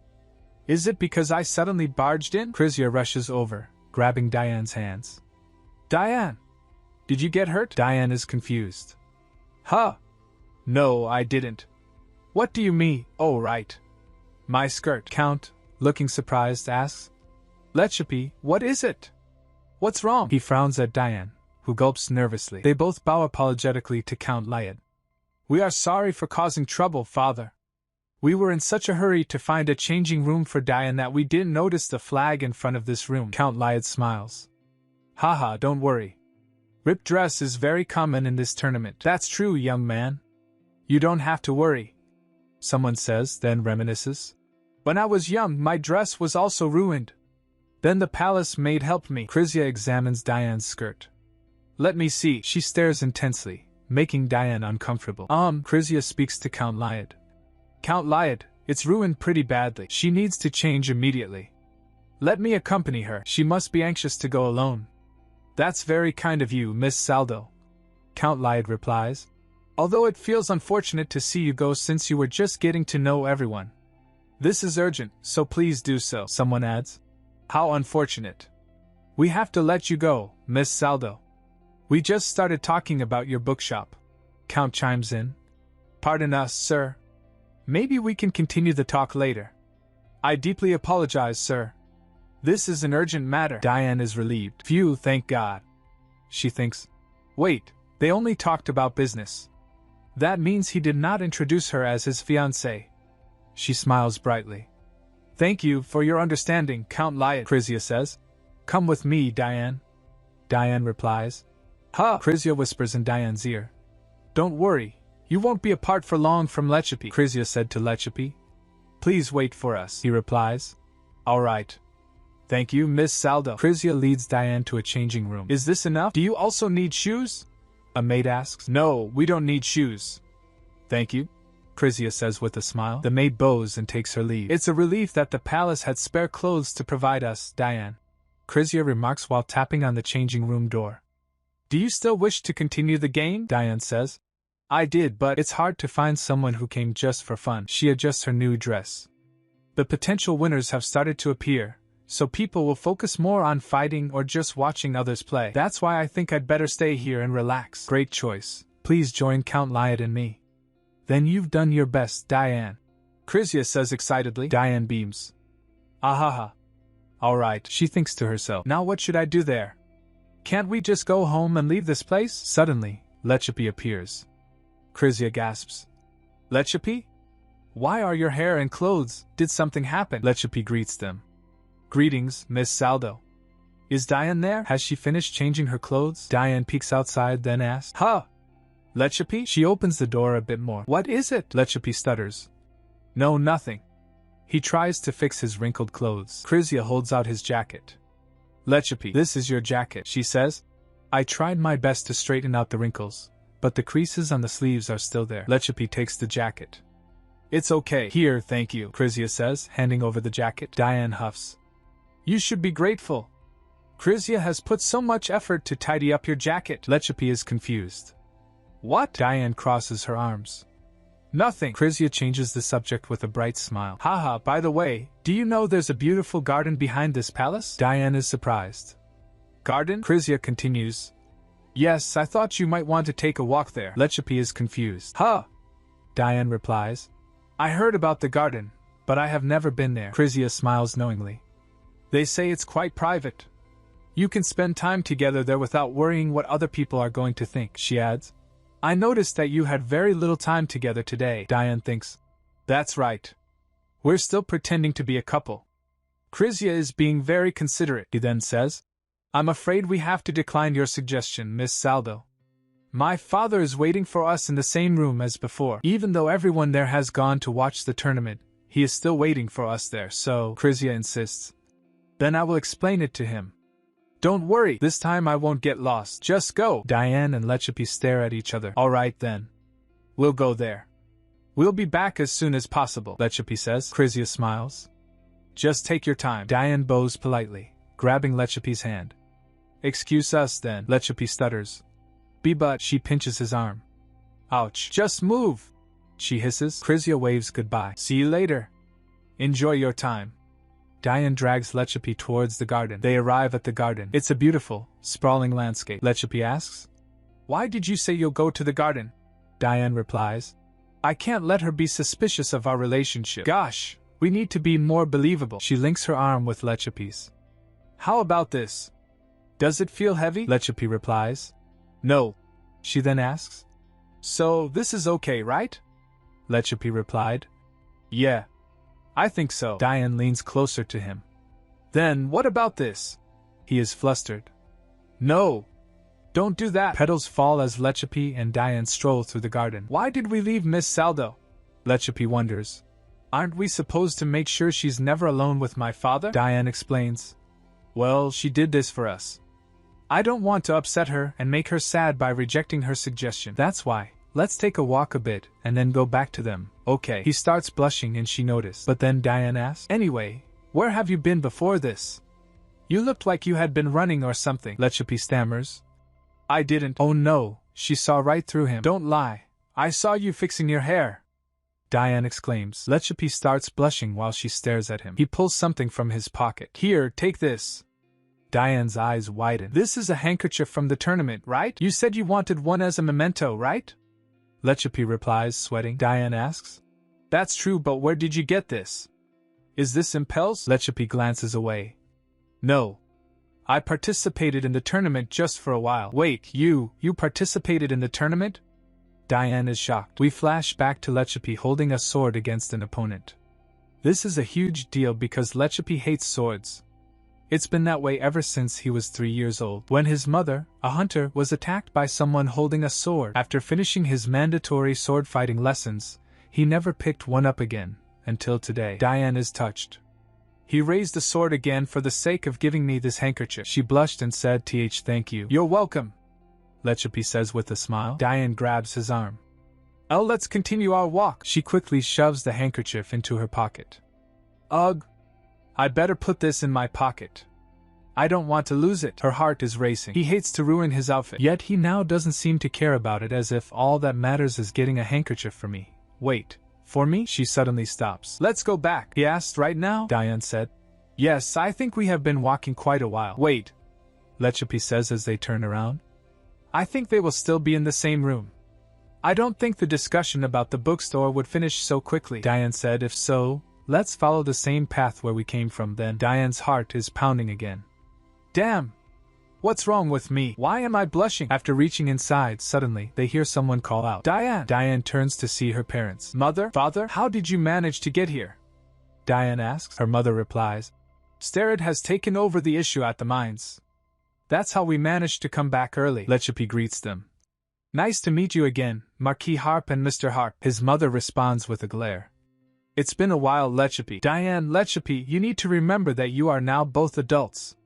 You have to be more discreet about how you behave in front of others. People can take you wrongly if they see you now. Diane gasped, seeing Krizia and Count in mirror. Lechapi said. My apologies, Marquis. Lechapi, too, is startled by what he sees in the reflection. Wait. Krizia? Diane realizes. They are not wrong, her mother asked. What do you mean, Diane? Diane blurts out. Lechapi and I are courting. What? Lechapi says, surprised. The room is in shock. Her father said, oh my goodness. After that, Starrett and whole family sat in room silent. Butler said, please enjoy your drink, sir, madam, all. If there's nothing else you need, I'll take my leave. Starrett sips her tea. Thank you. But then she shudders. Her mother notices. Starrett, if you can't calm yourself down, put your tea back on the table. She reluctantly complies. Yes, mother. Look, I've warned you before. Lechapi should not have been trusted. Even though they grew up together like siblings, they are not actually siblings. Rockin rises to his feet, outraged. His mother says to him, cool your head down, Rockin, sit down. He sits back down, but is still clearly upset. Aside from Lechapi, let's not forget that Diane has entered the legal age to be married, let alone courting. Rockin protests. But mother, she is only 21 now, Marquis said. Well, Starrett also married when she was 21, Starrett replies. Well, it's true, but still, another woman observes. Rockin explains. Starrett and Diane are different. Diane is still young and naive, the other woman asks. Pardon me, but since when did they start courting? At her last birthday party, they acted like usual, like friends. I don't think we caught anything happening between them, Mr. Harp chimes in. She said it just started recently. They seemed hard to believe it themselves. This is their first time courting, so they kept it a secret from everyone. Rockin explodes. How could Lechapi dare to do that, having affections towards our sweet and little Diane? Mr. Harp tries to calm him down. Rockin, don't we all love Diane? We all want the best for her, Starrett asks. What about Count Lyad? Did he know about this? The mother replies, her expression hardening. That's the problem. He knew first. Before us, Starrett asked, but how? They didn't even know until now, her mother replied. Apparently, he discovered it just recently, and it was announced on Lechapi's birthday. The woman gasps, realizing she hasn't been to Wangdo much lately due to her busy schedule, so she hasn't noticed anything unusual in Diane's demeanor. She reflects. For a girl who's never been interested in romance between man and woman, could Diane's recent interest in business be due to Lechapi? But Marquis interjects. Regarding that, I'm unsure. Lechapi's business, in my opinion, has nothing to do with the distribution of the old books. I believe Count Lyad also has no such business. The discussion turns to Miss Saldo. It appears that Miss Saldo was the reason behind the old book distribution business idea. Miss Saldo? Marquis asks, surprised. Mr. Harp confirms. Diane's new friend, the beautiful lady who was with Count Lyad today, he continues. Perhaps Diane's interest was sparked by her friendship with Miss Saldo. Baron Saldo has a modest store that sells old antique books. Marquis wonders. What sort of a family are the Saldos? He explains. The Saldo family is one that solely possesses titles and no actual money. Half a century ago, their family was unable to overcome their financial issues. In the end, they had to let go of their land to Count Boutiles. They kept their title while relocating to another town close to Wangdo. Following that, Baron Saldo obtained a job as a government employee at the town hall. He then established his antique bookshop and earned a living in this manner, Starrett argues. But father, only a few noble families enjoy the pastime of collecting old books. Did they not find it challenging to conduct business with little wealth and merely a title? Her father responds. You're right, Starrett. Of course, they are facing a lot of problems. Only because of his popularity, he has been able to survive this long. Before selling his property, Baron Saldo was well known for running a company that provided aid to the poor. He didn't open the bookshop to make money for himself. He did it to help those who were less fortunate. Starrett acknowledges. What a generous family. Miss Saldo grew up in such a wonderful family. It makes sense why she treats Diane so nicely. Her father agrees. Which explains why Diane adores her and developed a fascination with antique books. But suddenly, Rockin gets angry. That is not the problem. Of course, we must be aware of the type of companion Diane has, but right now, we are talking about Lechapi. He slams his hand down on the table. Her wife whispers, Calm down, honey, but he shouts, I don't care. Diane must be rescued from Lechapi's nasty grasp. We need to make sure he won't be able to approach Diane in the future. He's furious. Father, Diane's future husband needs to be able to make her happy and not make her life miserable, he shouts. Diane wouldn't be able to do anything she wanted in the family of Count Lyad, the father sighs. I'm well aware of that, he continues. I gave her profiles of one of the suitors I had chosen every morning, but she never seemed interested. So I didn't believe she had any desire in marriage just yet. But Rakan interrupts. But father, his father said, I had chosen people from all around this continent that I believed were the best. I thought the little daughter that I used to watch while learning to walk will always be the youngest daughter of the Harp family, he said. I'm at a loss for words. Starrett remains silent. And Rakan's wife also don't have any words, Rakan declares. This is why I said that Diane living with me would be better. He slams his fist down. I can make a beautiful paradise for Diane. The father is clearly tired of this, the mother says firmly. Rakan, sit down. Rakan crosses his arms, annoyed. Fine, now what? His mother says. Behave yourself, he protests. But mother, she explains. They are still young. Furthermore, it's rare for first-time dating partners to get married. Rakan sighs. Mother, the mother finishes the conversation. For now, let's just wait and see. Later that night, Diane is brushing her hair. Today was quite exhausting, although it had nothing to do with the tournament. This is all because I had to pretend in front of Krizia, and because of Lechapi. Why did it take him so long to grasp the situation? She puts down the brush, and noticed the handkerchief. She throws herself onto her bed. Whoa, I wonder how he feels right now since he hasn't held a sword for a while. She thinks about Lechapi. Lechapi stopped using his sword because the memory of his deceased mother was too painful. He must have been devastated since it reminded him of his mother's passing. Yet he did this for me. She imaged him fighting. Then she recalls his face when he gave it to her. Diane is blushing, thinking about it. She tosses and turns in her bed, squealing. Well, it's over after all, and I'm glad to be home now. This bed is so comfy. And with that, Diane drifts off to sleep. Several days have passed. We see a grand estate, and it looks like someone's been up to no good. Diane is chasing Cory while thinking. I got tricked. Diane is panting. Wait for me, Cory! She reflects that it's been nearly 10 days since she's been trapped with Cory. They intentionally left Cory with her so she couldn't go out. Cory, meanwhile, celebrates his victory. I win, Diane sighs thinking. And this all happened because they found out my relationship with Lechapi, Cory said. Haha, you lost, auntie. And then, ouch. He stepped on a toy. Cory accidentally steps on and breaks a toy rocking horse. Oh no. It's split apart, he says. Diane asks. What's the matter, Cory? He holds up the broken toy, and she gasps. Oh no. Is it broken? Little Cory, with tears in his eyes, asks. Yes, it is. Can you fix this for me, auntie? Diane, ever the pushover, says. Alright, let me try. She examines the toy, determined. Ugh, I believe I should simply insert this. And just like that, she fixes it. Yay. It worked. Cory is overjoyed. Hooray! Thank you, Auntie Diane. But Diane internally sighs. Oh no, I cannot go as I please if I keep staying, she realizes. Cory is so attached to me. She spots a small sword. Sword! It reminds me of the tournament. Memories flash of the Alpasudici tournament. The winner of this year's Alpasudici tournament was Impel, who participated this year after 9 years of absence, even though he had left his post as Royal Knight Commander for Yexisire Rosial, or Impel. Winning Alpasudici tournament was not a difficult task, and we see Impel raising the trophy triumphantly. Diane laments. Although I did not see it firsthand since I was grounded. Cory interrupts her. Auntie, do you not like it when I play with you every day? Diane, startled, replies. Oh, of course not. He seems a bit hurt. It's alright, Auntie. I can play by myself. Diane feels guilty. Don't you feel bored just to play within the manor? Do you want to go outside and play? But in her head, she's screaming. I am already 21 years old, and I am old enough to date someone. Of course. It may be a shock that the person I'm dating is Lechapi, but that doesn't mean they can lock me up in the house with Cory as my watcher. Cory turns to her. Auntie! She snaps back. Yes, Cory? He asks. Are you disappointed that Uncle Rakan went home without saying goodbye? Diane stutters. What did you say? She quickly recovers. And no, that's not it. Uncle Rakan is busy. It's understandable if he couldn't see me before going back to his home, but inwardly she wonders.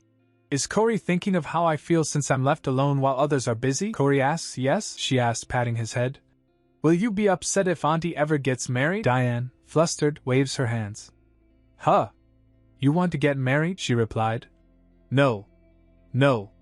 Just no. If really, however, Corey, I will start a family someday just like your uncle did. Corey considers this. Getting married is a good thing, isn't it? Diane smiles brightly. Of course, Corey. Corey's face lights up. Then I'm happy for you. According to Mom, we should sincerely congratulate people when they find happiness. Diane is taken aback. His response does not seem to be that of an 8-year-old. She remembers how she cried when Starrett got married. Corey adds, but I'll be very unhappy if you move somewhere else, like Uncle Rockin'. Touched, Diane says. Oh, Corey. Let me hug you. After being grounded for a week, today is the day Diane can finally go out to get to for 20 minutes.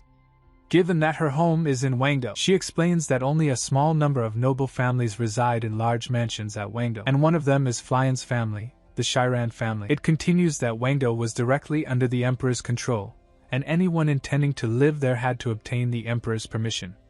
Also, Wangdo has a limited amount of land and high taxes. One of the few noble families that may survive for a very long time in this place is Flyan's family. While Count Lyad is descended from the Shingalum family, one of the royal founding families, the family of Count Shiran is a family that periodically produces both empresses and bureaucrats.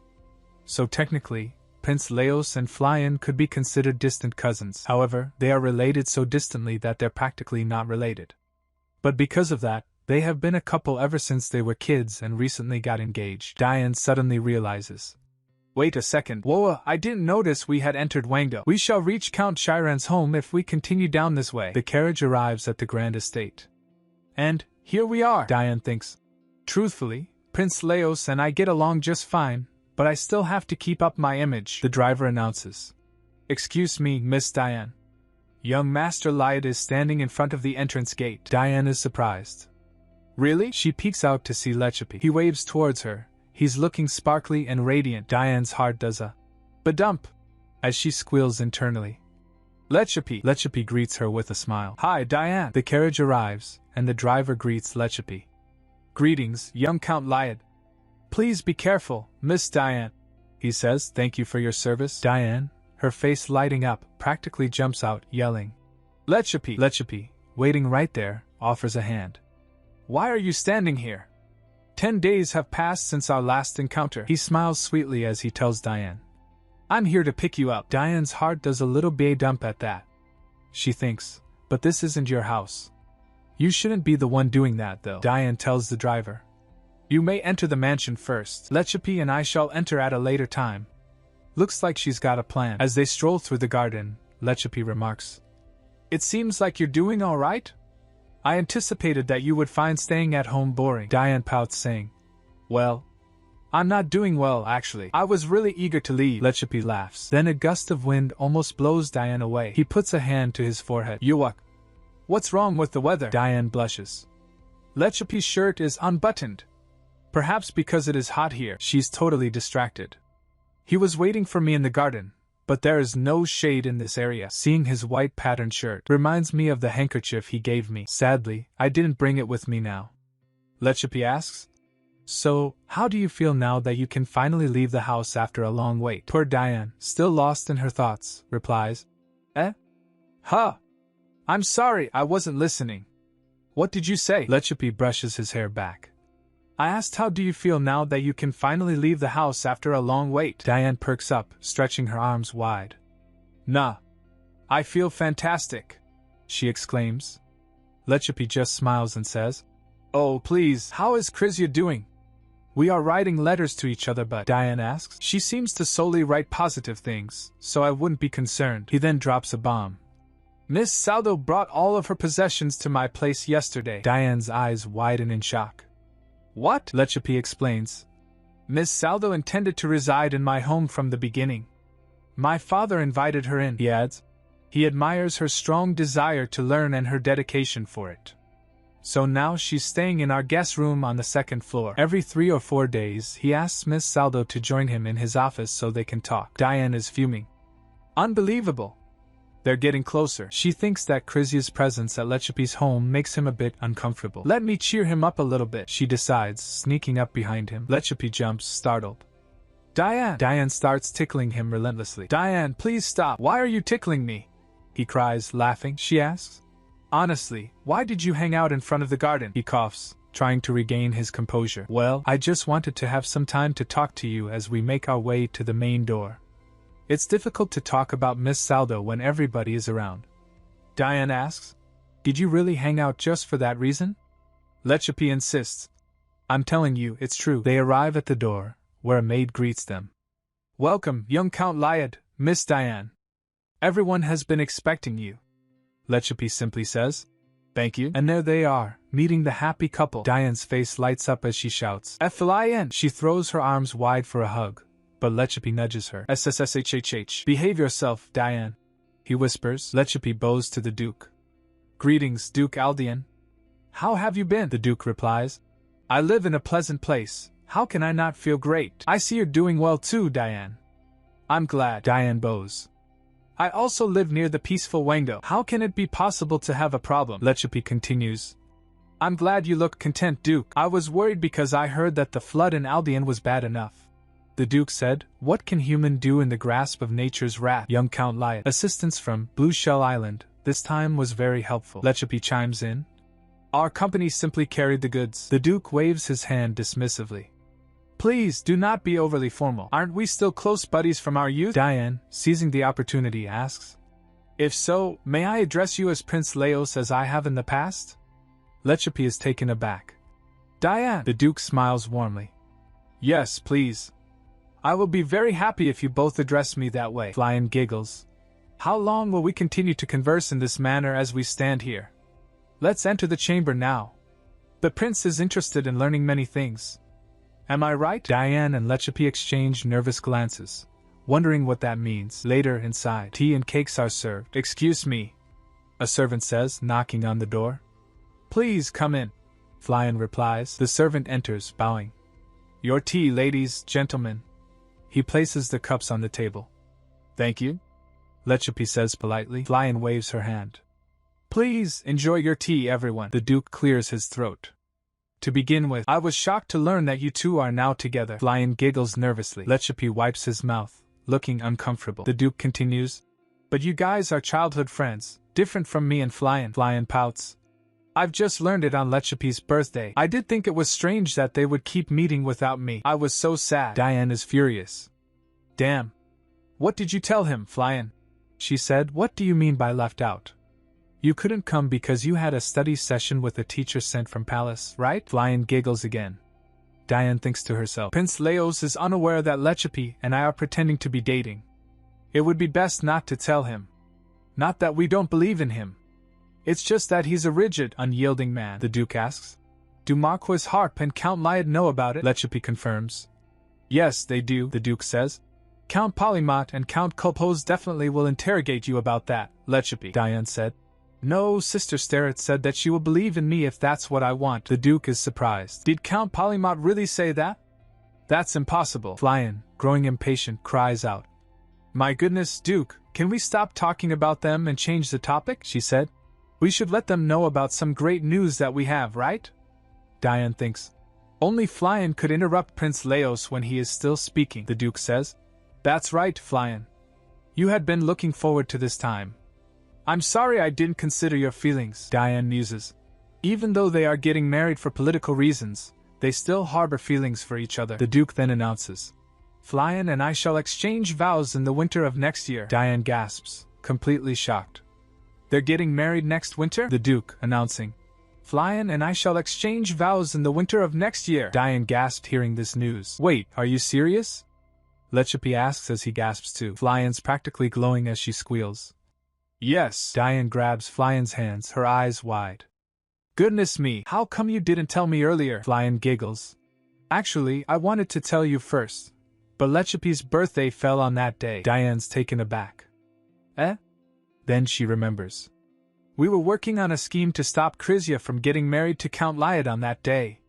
She's got a point, the Duke explains. We have been talking about this for a few months now, and this time I went to Wango to discuss it with Count Chiran, after which we agreed on a date. Flyan continues. The wedding will take place at Wango. Duke had sought His Highness for permission yesterday. Flyan is over the moon, but Diane's expression turns somber. Wait, what's this strange feeling I get when I look at Flyan's face? Oh no, she's getting emotional. My heart aches. It feels like I will lose something and never get it back. Diane's hands are shaking and tears start to fall. Oh no, this is bad. Diane breaks down, sobbing uncontrollably. Huh? Why are you crying, Diane? Lechapi asks, bewildered. Flyan asks Diane, what's wrong? Diane wipes at her eyes, her voice thick with tears. Flyan has become an adult, Lechapi asks. And you too, aren't you? Flyan tries to comfort her friend, wiping away her tears. Diane, please stop. But then, Flyan starts to cry too. And just like that, both girls are bawling, clinging to each other in a mess of tears. Lechapi sighs, shaking his head. It seems like it will take some time, so we better wait outside. He rises from the table. The Duke agrees. Yes. Outside, the day is bright and cheerful, completely contrasting the emotional turmoil inside. Yeah, because inside, it's still a cry fest. Flyan sobs. Quit sobbing already, you child. Diane wipes her eyes. You cried too, didn't you? Flyan sniffles, wiping her own face. I didn't cry as loud as you did. Diane collapses onto the bed. I feel exhausted. Flyan nods in agreement, flopping down beside her. Yes, me too. Flyan sighs. You sobbed so much just now. How will you manage it on the day of my wedding? You may need to be carried out, Diane declares. Then I'll cry as much as I can the day before in order to shower you with flowers on your wedding day. I have experience with showering flowers. I showered flowers on my older siblings on their wedding day, Diane says softly. I wish we can be like this forever, Flyan asks. Like this? Just lying down on bed forever? Diane perks up. Yes. Then it's okay to stay like this forever as Diane and Flyan. Flyan teases. Geez, 10 years ago when we were here as kids, you were busy picturing your life as a grown-up and what you were going to wear at my wedding, she adds, as well as the decoration you envisioned for the reception hall. Flyan crosses her arms. But why are you acting this way now? Diane pouts. You must find it amusing that I'm crying, right? Flyan grins mischievously. Yes, Diane scrams. You're so mean! And she launches a tickle attack. Take this. Flyan retaliates with her own tickles. You are the one taking this. Their laughter fills the room until a maid bursts in, slamming the door open. My ladies, what happened? Are you oh? The maid is aghast at the scene. Ladies, you are not 10-year-olds. What happened to both of you? Back outside, Lechapi wonders. What's taking them so long? The Duke just stands silently by the window. Meanwhile, Diane and Flyan finally emerge, descending the stairs. Flyan grins. Lechapi, she points a finger at him. You will have to sit next to Diane on my wedding day. You will have to carry her out if she sobs uncontrollably. Diane giggles. Flyan! She keeps teasing me. Lechapi looks taken aback. The Duke asked. Isn't it Count Rockin's responsibility to carry Diane? Diane sighs, looking dejected. Flyan laughs, rubbing her stomach. Ahaha. I am hungry from laughing, she calls out. Josephine, bring us some food, please. The maid bows. Understood, Miss Flyan. Josephine returns with a feast. Ta-da! Diane exclaims. Whoa, I think it would be fun if we eat in the garden, Diane suggests. Flyan claps her hands. Good idea! Why did I not consider that? Next time, let's dine in the garden. The Duke speaks up, changing the subject. By the way, Lechapi, did Blue Shell Island also use the services of the recently sunk Harangro ship? Lechapi nods, picking up an apple. Yes, Prince. We did use it, but we didn't ship a lot of things, he explains. Just a few of our finest ceramic items, which we were supposed to present to the Emperor, the Duke gasps. To give to the Emperor. Count Mayad must be incredibly worried, Lechapi says. We had no control over the natural disaster. We were grateful for your Highness's understanding and kindness. The Duke strokes his chin thoughtfully. Then that suggests that I can be truthful and open with you. He leans forward, his expression serious. I've heard that the group in charge of managing Harangro allegedly got in touch with the Mare people. Diane is shocked. Mare people? The Duke gets confused by her reaction. She continues. The thing I purchased was on board the ship as well. Lechapi's birthday gift, the Duke explains. I see. I discovered yesterday at the palace that the said company is collaborating with Mare people to recover the ship's goods, he adds. In fact, it was the Mare people who first contacted the company. Diane and Lechapi gasps. The Mare people made contact with them first? Mermaids hardly ever leave their local waters, don't they? Diane gasps. Lechapi said, mermaids are a rare sight for sailors, yet they're the ones who reached out. The Duke said, it seems they're trying to strike a deal to save a ship, but the specifics are unclear. Lechapi, I believe the business will get in touch with you because you're a wizard. Lechapi then asks. But what about the kingdom's own wizard? The Duke said. When operating a ship, the Empire must contact other races. But this is different. Since there aren't any direct damages done to the kingdom won't step in. So it's a loss for Blue Shell Island, Diane realizes. Lechapi bows, promising to talk to the Count and find a solution. Later, as their carriage clip-clops along, Lechapi wonders if Baron Saldo will have insight, and if the mermaid can assist in recovering the drowned objects. Diane asked, but is that enough to cancel the marriage? They both nods at each other. Lechapi turns to her, asking how her business plans are going. Diane's eyes sparkle as she explains her strategy. Approach private collectors for small deals, then when the news starts to spread by word of mouth, I will then register the business certificate at the town hall. Lechapi frowns, wondering if she should focus on Saldo's problem first. But Diane is ready to be a mediator. Establishing a stable relationship for the old book transaction would be difficult. She's willing to mediate, even if it means re-registering her business later for a better certificate. Lechapi, wiping his glasses with a cloth, agrees. What Marquis Harp said is true. Diane leans in, sensing an opportunity. We still have time, and today we have some good news, right? Lechapi, putting on his glasses, smiles. You are correct. We need to make the most of this time. Diane beams. Lechapi, I need your help. Lechapi asks what he can do. Diane explains that her family has promised to take her to social parties for business, and she needs to network. The majority of the visitors would be older than us. To establish a business, we must network with many people. Who said that exactly? Lechapi asks. Sister Starrett. Diane replies, and asks Lechapi to invite her to any parties that aren't too complicated. Lechapi waves his hand dismissively. But you won't find it fascinating. Diane pouts, arms crossed. It doesn't matter whether it's fascinating or not. That's not why I'm trying to go. Lechapi sighs, revealing the best prospect. A gathering of the local handcraft community at the Cordon Garden Tea House next week. Handcraft? Diane questions. Lechapi assures her that, as she stated earlier, there will be various kinds of people at this meeting. People with a reputable profession and steady income will have time for their hobbies. How could they find time for that if that weren't the case? Even your mother rides horses every 10 days. Diane nods.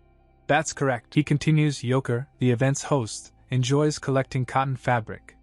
People that attend the meeting have a variety of interests, but they are all related to crafts. Lechapi adds. A small number of the members, like Yoker, work in the textile industry, while Denomina runs a paper company, and Gavinetti owns the largest flower market in the capital city. Diane is surprised. How did you find out all of that? Do you know them all? Lechapi smiles. I don't. I just did a little research. Lechapi continues. I just go there because I want to talk to someone about my business, not because I'm interested in handcrafts. Diane realizes that Starrett must be researching the attendees before the conference to learn more about them. Diane hums. That's likely. I also need to assemble some people. Lechapi smiles. Then I will send people to help you. Diane is overjoyed. Really? Thank you, Lechapi. A few days later, at the manor, a letter arrives. Diane reads. Dear Miss Diane Harp, we are members of the Paleo group. We are investigating the sinking of the Harangros ship. Since then we have been able to enlist the aid of mermaids. It's a little difficult to explain the situation in detail and the letter invites Diane and other acquaintances to a meeting, hoping the outcome will satisfy both sides. Diane, holding the letter, wonders how the Paleo group knew to address the letter to her. I used Asia's name when I used their service to keep Lechapi from finding out, Starrett said. Maybe Lechapi told them. You said he knew your package was on that ship, didn't you? She gasps. Lechapi? Starrett nods to her. Then she said to Diane. I heard that the mermaid wanted to help Paleo with this problem, but only wizards can speak to mermaids. Paleo must have asked for help from Lechapi, she continues. Being a small business, Paleo must be unable to employ a wizard full-time. They must have hired a wizard just temporarily when the mermaids first approached them. Her sister pats her head, adding, the normal employees will then travel to Wangdo with the mermaid. In my opinion, Paleo must have asked for help from Lechapi this time. Blue Shell Island will be able to sign more contracts with them in return for this favor. Diane wonders how the mermaid can travel to Wangdo without legs. Starrett explains that when a mermaid ascends to the surface, some of them acquire legs. However, magic is still required for communication. Diane wonders if they'll resemble humans, and if their gills will be visible. Starrett says they look like humans on the outside, but people say you can tell they are not human when you look at them. Diane realizes they can communicate with the mermaid if they are with Lechapi. Starrett asks, That's true. Do you want to communicate with the mermaid? Diane hesitates. Just a bit. Diane imagines herself waving to mermaids on a ship. If you could use magic, it must have been fun. We wouldn't have to enlist Lechipi's help, and we could have taken a vacation to the sea and meet the mermaids, right? But then with a sad face she said, but if you had magical ability, it would have been risky. Undoubtedly, the palace would have called on you every day. We would have had less time together if that were to happen. Just the thought saddens me. Starrett flicks Diane's forehead. Your little mouth is good at saying sweet things, huh? Diane giggles, covering her mouth. Starrett said, how about I also visit the mermaids? I was informed that the Paleo group rented a motel room on Wyrome Street. Starrett says she'll send the maid there first thing tomorrow morning. Sister, are you equally interested in the mermaid? Diane asks. Starrett smiles. Certainly. I would like to watch Lechipi use magic as well. So, Lechipi got a statue of himself for his birthday, and he is not feeling it. He stares at the golden statue in utter disbelief. He kneels before the statue shocked. What? Lion bursts into laughter. Lechipi shouts, what is this? Diane is clearly in on the joke too. Flyan points towards it saying, it's your birthday present, she warns him. Don't you dare get rid of it. Lechipi, cornered, can only stammer. Yes, ma'am. Diane and Flyan giggled together at Lechipi. Diane said, Phew, oh my goodness, Flyan. A cute puppy approaches Diane, giving her leg a little slur. Hi, puppy, she exclaims happily. Diane pets the dog. What is your name? She is so happy as she plays with the puppy. Ha! It tickles. Hey, don't climb up there. Ah, the maid panics. Hey, you! Don't make her skirt dirty, Diane reassures the maid. It's okay, the maid apologizes. I apologize. Even though it's not a cat, it loves to climb up like that. Krizia appears, observing the scene. Young Count, he said, Miss Saldo, Krizia asks sweetly. Am I perhaps bothering you? Lechipi bows slightly. Of course not. Do you need something, Miss Saldo? Krizia asks. Is this your statue? Lechipi awkwardly says. Yes. He thinks to himself, Krizia Saldo is undoubtedly someone who qualifies for the title of Angel, as Diane called her adoringly. I was initially worried that Miss Saldo might just be pretending to be good, but after getting to know her better for a month, I'm confident that she is genuinely a good person, and I can see why Diane would have been so drawn to her. Lechipi calls out to Krizia. Miss Saldo. Krizia responds. Yes, young Count. Lechipi clears his throat.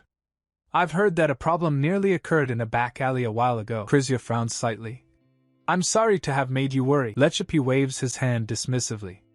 Please, you do not need to speak so formally to me. Diane is still happily playing with the puppy. Krizia smiles warmly. Diane clearly has received a lot of love from her family as she grew up. Lechipi looks at Krizia, thinking, when I first saw Krizia, I thought maybe she was being sarcastic.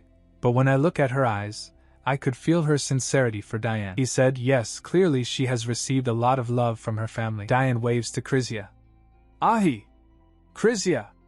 Krizia. Time passes, and now it's a few days later. The scene changes to a grand hall. People are chatting, and Diane and Lechipi are present. She said, Sister Starrett is coming to see us today. Lechipi is shocked. Sister Starrett? Diane giggles. I forgot that Lechipi is scared of Sister Starrett. Diane said, if anyone sees you now, they'd think Sister Starrett wants to eat you alive. Lechipi complains. Ugh, it's suffocating. Diane continues to adjust his tie. Hold on. I'll knot this into a shape of a flower. I frequently tie cravats for my family. It's finished. I tied it using a model that is similar to mine, Lechipi points out. Your dress resembles Miss Saldo's dress somewhat. Don't tell me, you two purposefully made twin dresses, right? Diane's eyes sparkle. Yes. How did you know? Lechipi explains. Few moments ago. Saw Miss Saldo wearing a similar dress. Diane pouts saying, really? I'm overjoyed. In fact, I've never seen her wearing this dress. She imagines her in the dress and said, she certainly resembles an angel. Lechipi said, come to my house tomorrow if you're curious. Miss Saldo spends her entire day at home. Diane clasps her hands together. I want that. But I have to interview someone. Lechipi sighs. You mean someone who will work as your assistant? You're going to interview them yourself? Diane winks. Of course, that person is someone who will work together with me. Lechipi is surprised. She said, I firmly declined Mother and Sister Starrett's request to attend the interview. Diane pulls Lechipi along. It's my business, And they are my staff candidate. Lechapi is flustered, Diane says. It's my first time seeing a mermaid, so I'm a little anxious. Lechapi smiles reassuringly. Don't be anxious. It's my first time too. Diane narrows her eyes. You are also nervous, right? Lechapi stutters. No. I'm fine, Diane says. Whatever suits your mood. She then adds playfully. I can hear your heartbeats, fool! He opened the door creaked open, and they enter a room where several people are gathered. Diane, still holding his hand, leans, saying, Lechapi, Sister Starrett said, their outer appearance resembles us human beings. Is that true? She quickly adds. Don't answer. I will see it with my own eyes. Diane asks. Who is the mermaid? Lechapi responds. I don't know. A man greets them. Oh, welcome, young Count Anne. Diane introduces herself. Nice to meet you. I'm Diane Harp. The man bows slightly. Miss Harp. He takes her hand and kisses it. We appreciate the esteemed Harp family's willingness to come to our location. I am Riggory, the representative from the Paleo group. Lechapi is shocked. Lechapi whispers. Diane, she asked. What's the matter? Lechapi stammers. That's, Diane asks. What? Her eyes widen in surprise as she looks towards the person near the window.